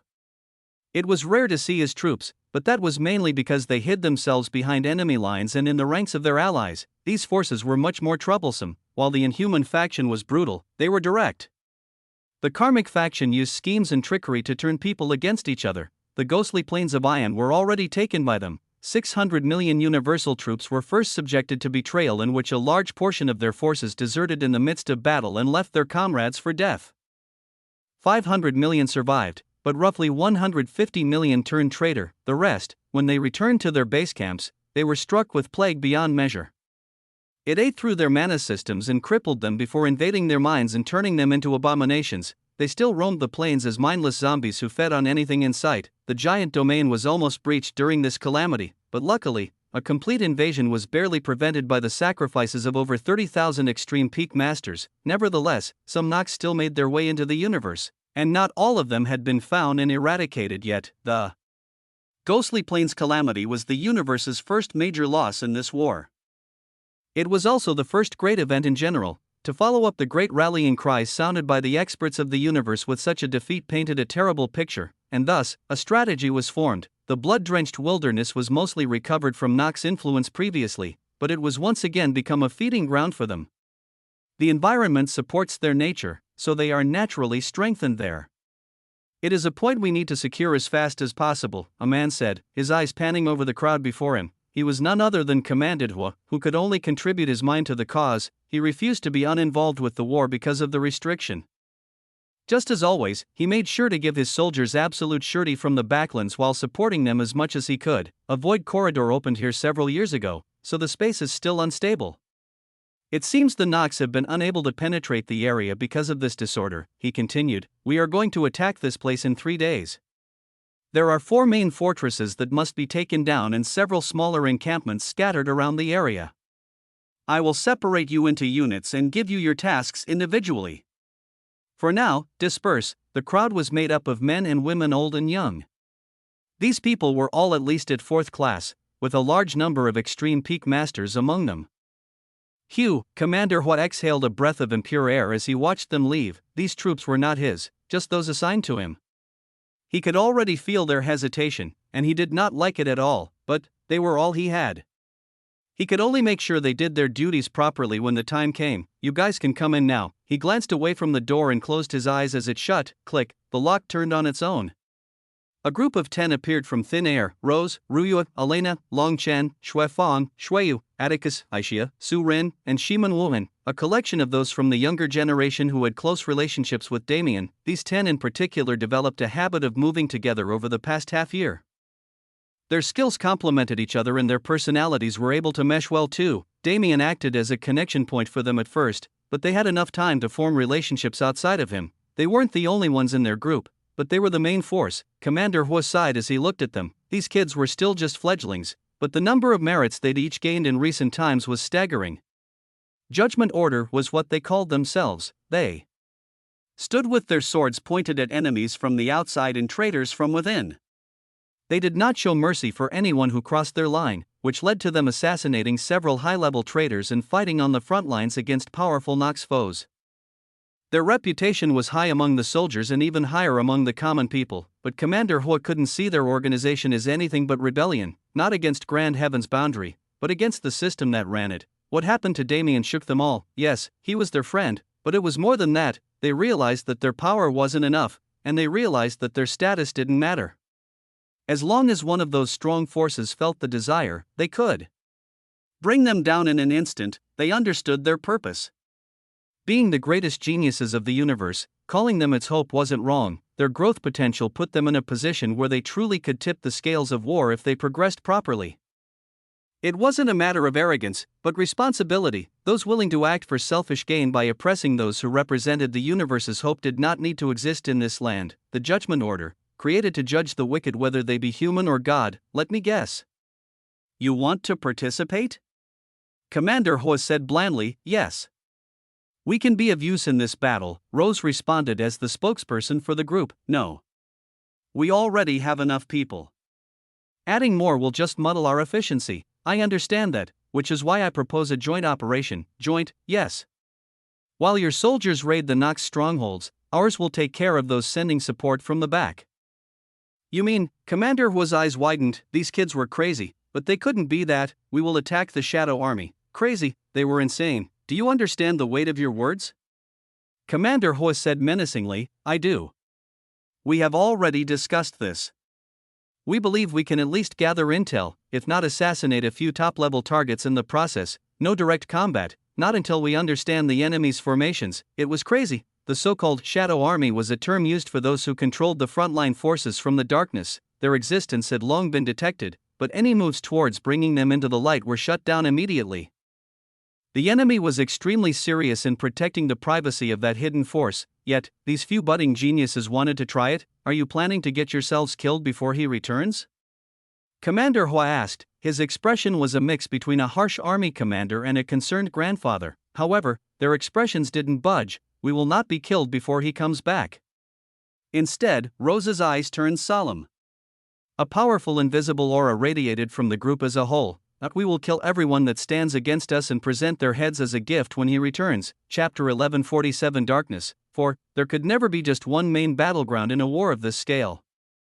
Of course, if one counted the entire length of Ion as a single war zone, then it could be considered so, but it was much too separated for such a view to be accurate. The entire ring was being attacked, and each section was isolated from the rest. They each had their own large and small battles ongoing at all times, and the universe's forces were spread relatively thin. However, over time, it became clear that the Nox were directing their focus towards Soul World. In the blood-drenched wilderness and the territories nearby it, a large number of enemies had gradually gathered. It seems Soul World had been judged an easy point of infiltration despite its special traits. Why was that so? Well, strictly physically, spirits were the weakest race. Their physical bodies needed to be formed as they grew and weren't provided from birth. Therefore, there were times when they were extremely fragile presences in the real world. Their natural affinity for nature and psychic-type magics gave them protection against their natural weakness, but the Nox must have found a way to overcome that protection. If not, they would not have been attacking so confidently. This was the conjecture made by many experts after observing the Nox's patterns for a time.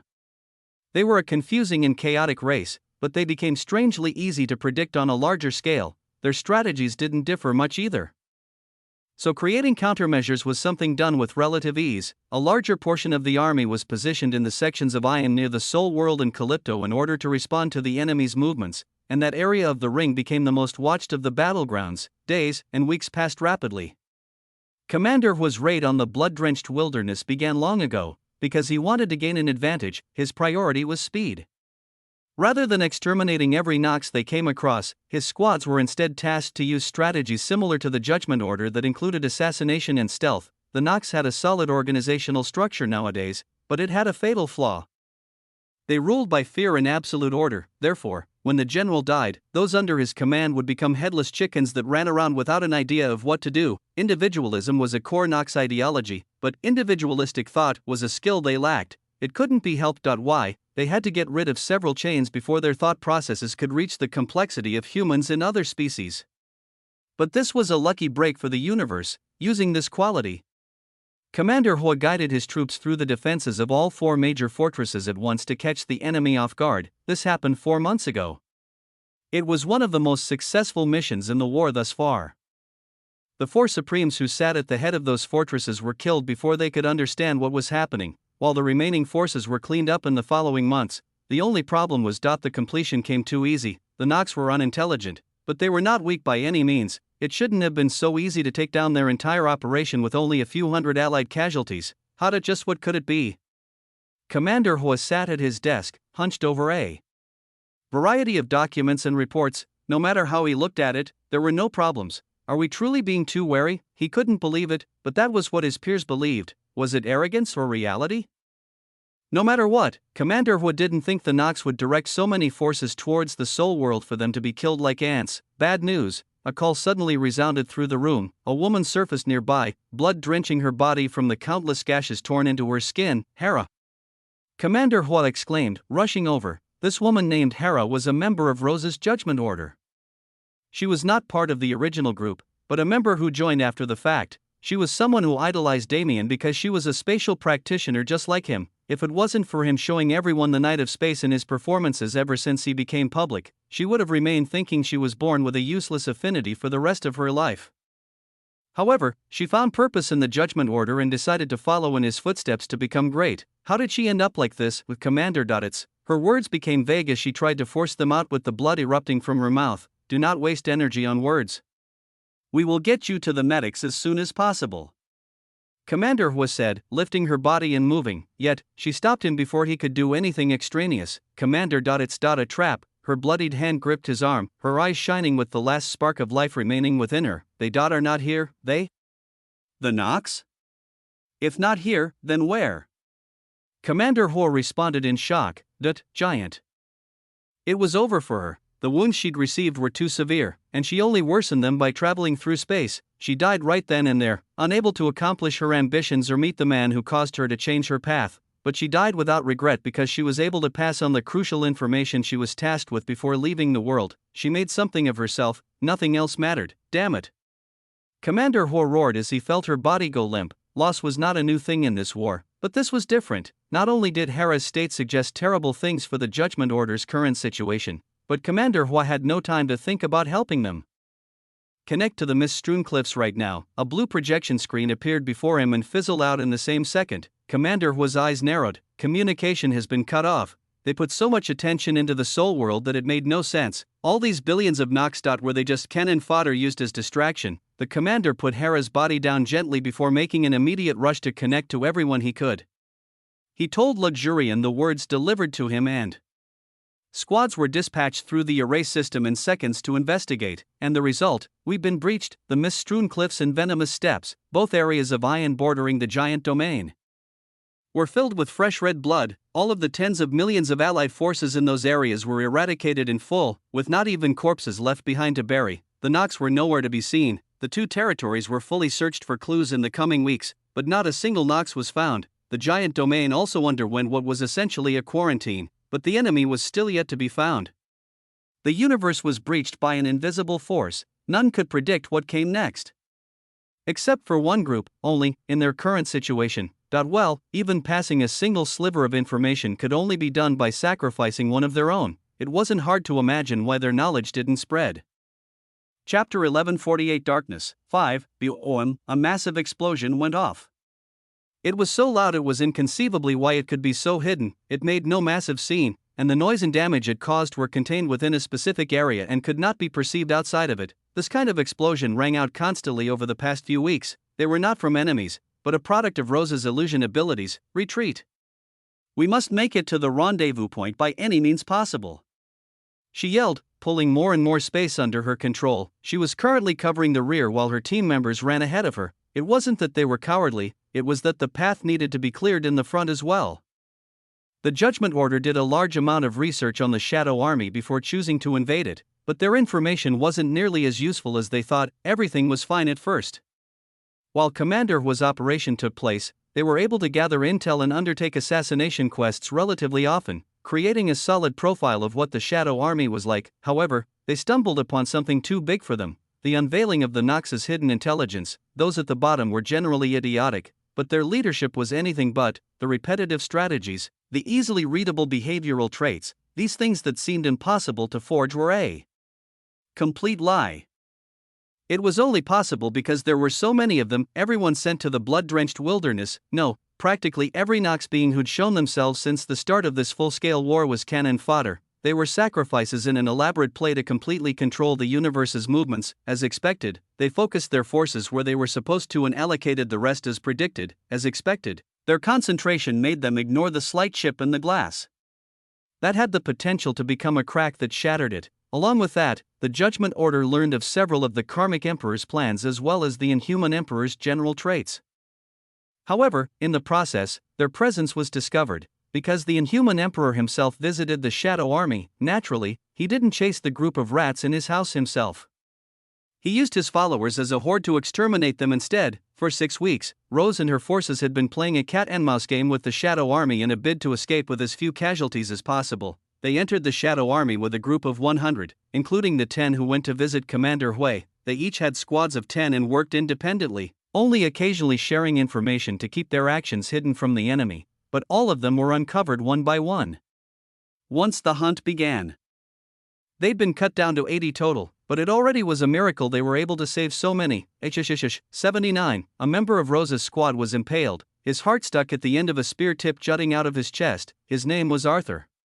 His reason for joining the Judgment Order was nothing more than honor and glory, but on the battlefield, he was neither arrogant nor unruly. He was one of the most loyal and reliable comrades anyone could ask for. With blood pooling from his body, he opened his eyes wide. Everyone knew now, though his body expanded as his mana reached a level he could no longer contain. Rose's eyes widened. She gritted her teeth and stomached his death. Pushing her mana as much as possible, Bond, the man's body exploded and sent sweeping waves of chaotic mana in every direction. The Nox encirclement was made up of strictly high-level 4th class or higher enemies, so not all of them died, but their formation was definitely broken, and more than that, their vision was obscured. Vanish. Rose wrapped her mana around the rest of their group and spoke a single word. They disappeared from the world physically and ethereally. Any trace of their presence disappeared without warning, almost as if they'd teleported. But this was not the case. Rose's illusions were essentially a secondary reality at this point. As long as she had an opportunity, she really could make herself and those around her invisible to anyone under divinity. The problem was that they'd been discovered. The Inhuman Emperor's forces left several defenses in every Shadow Army encampment, demigod-level formations that could undo Rose's concealment and cancel the skills of others as well. This was the first time they found a chance to hide again, and it was at the cost of one of their own. It became a trend. If they wanted to accomplish something, their people had to die, no matter what they tried. This truth never changed. Blaring alarms and the screeching words of the Nox filled the air. With no view of the targets, they chose to stop aiming entirely. But giving up was not in their dictionary. Boom, boom, boom, boom. Flaming ballista tore through heaven and earth, and wide area attacks filled with unreasonable amounts of mana clouded the atmosphere. The earth outside the encampment became a hellscape of cratered land and corruption.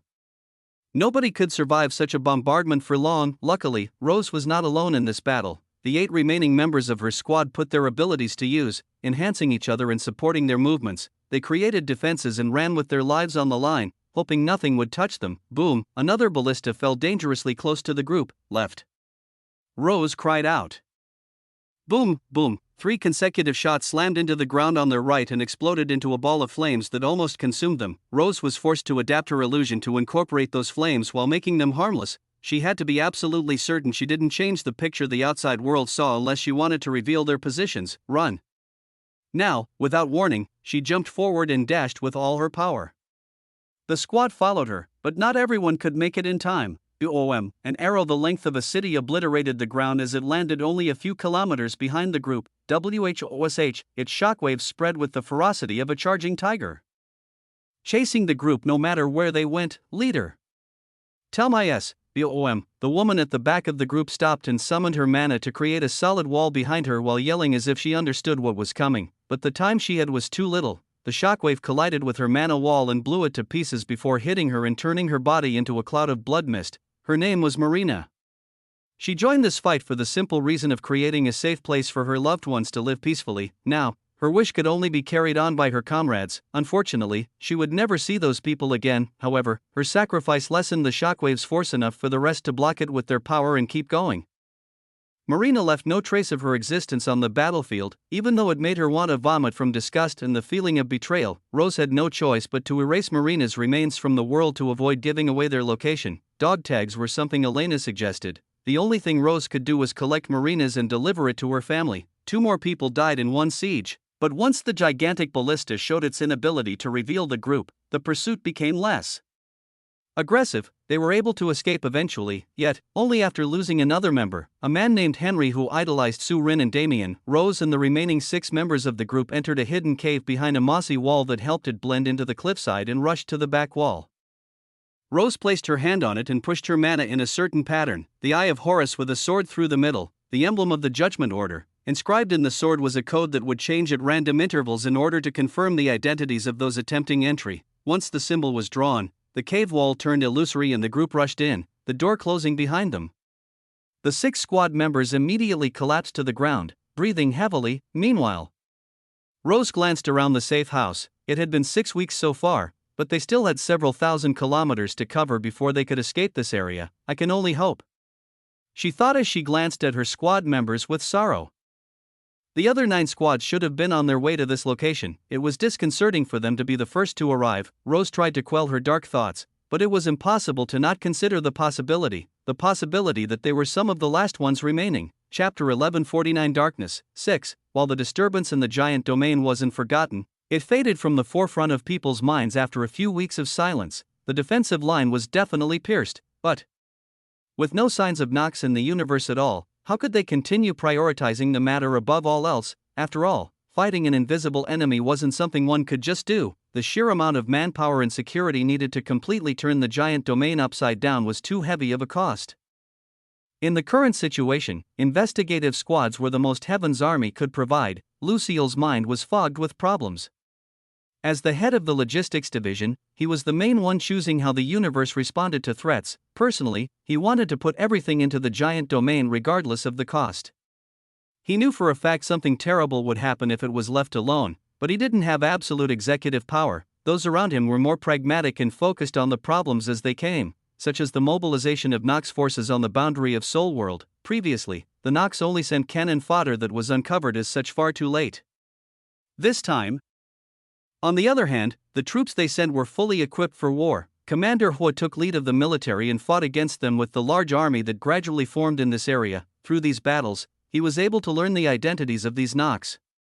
They were not small characters. Kira, a female Nox whose demonic providence seemed to involve blades in some convoluted storm-like way.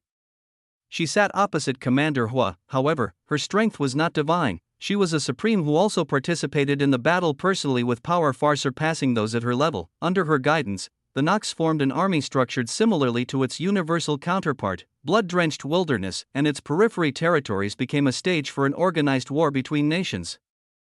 It was extremely different from the norm, and the ability to strategize became extremely important. As focus returned to Soul World, mysterious phenomena began to surface in the giant domain. Due to Damien's arrays that turned the universe into an interconnected web, it was detected early, but this detection didn't help Grand Heaven's boundary at all. Altogether as one, over 10,000 worlds disappeared from the domain as if they never existed. This disappearance was, at first, compared to the same situation that took place with the corrupted world cores several months ago, but this notion was denied soon enough. The corrupted world cores disappeared for unknown reasons, but that event was not the Nox's doing.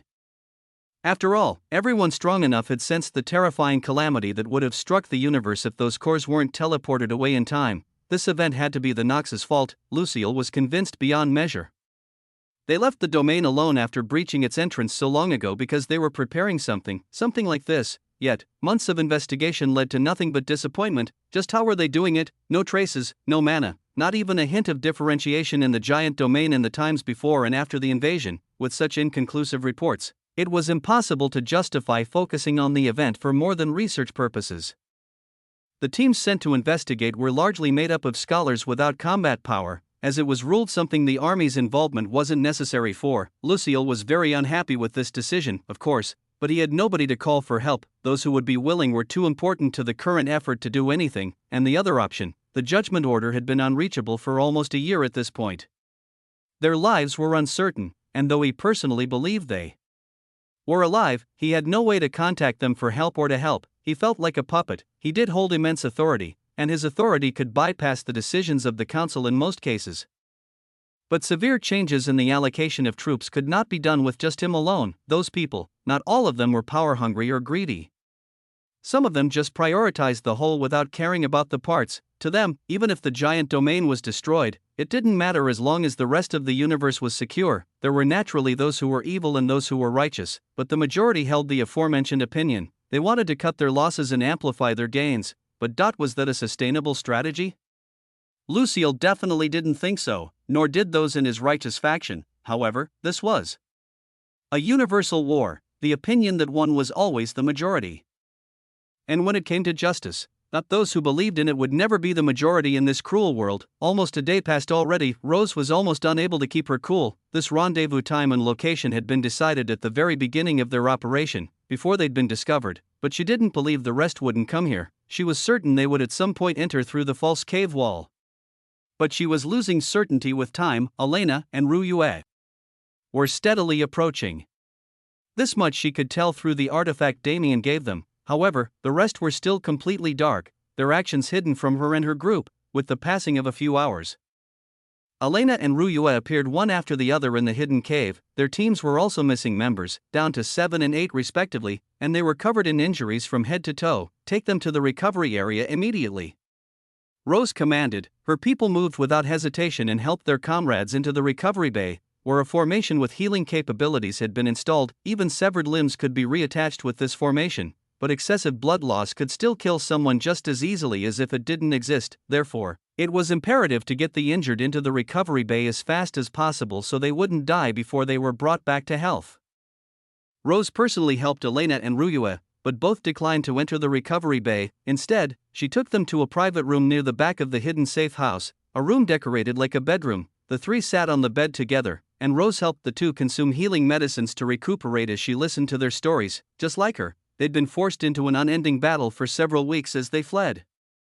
They made it far without much of a hitch, but they lost people in the final stretch. Of course, they wanted to let go of the situation for a second and rest, but that wasn't possible right now. Once was a coincidence, and even twice could be written off, but when all three of them experienced the same course of events. They are corralling us.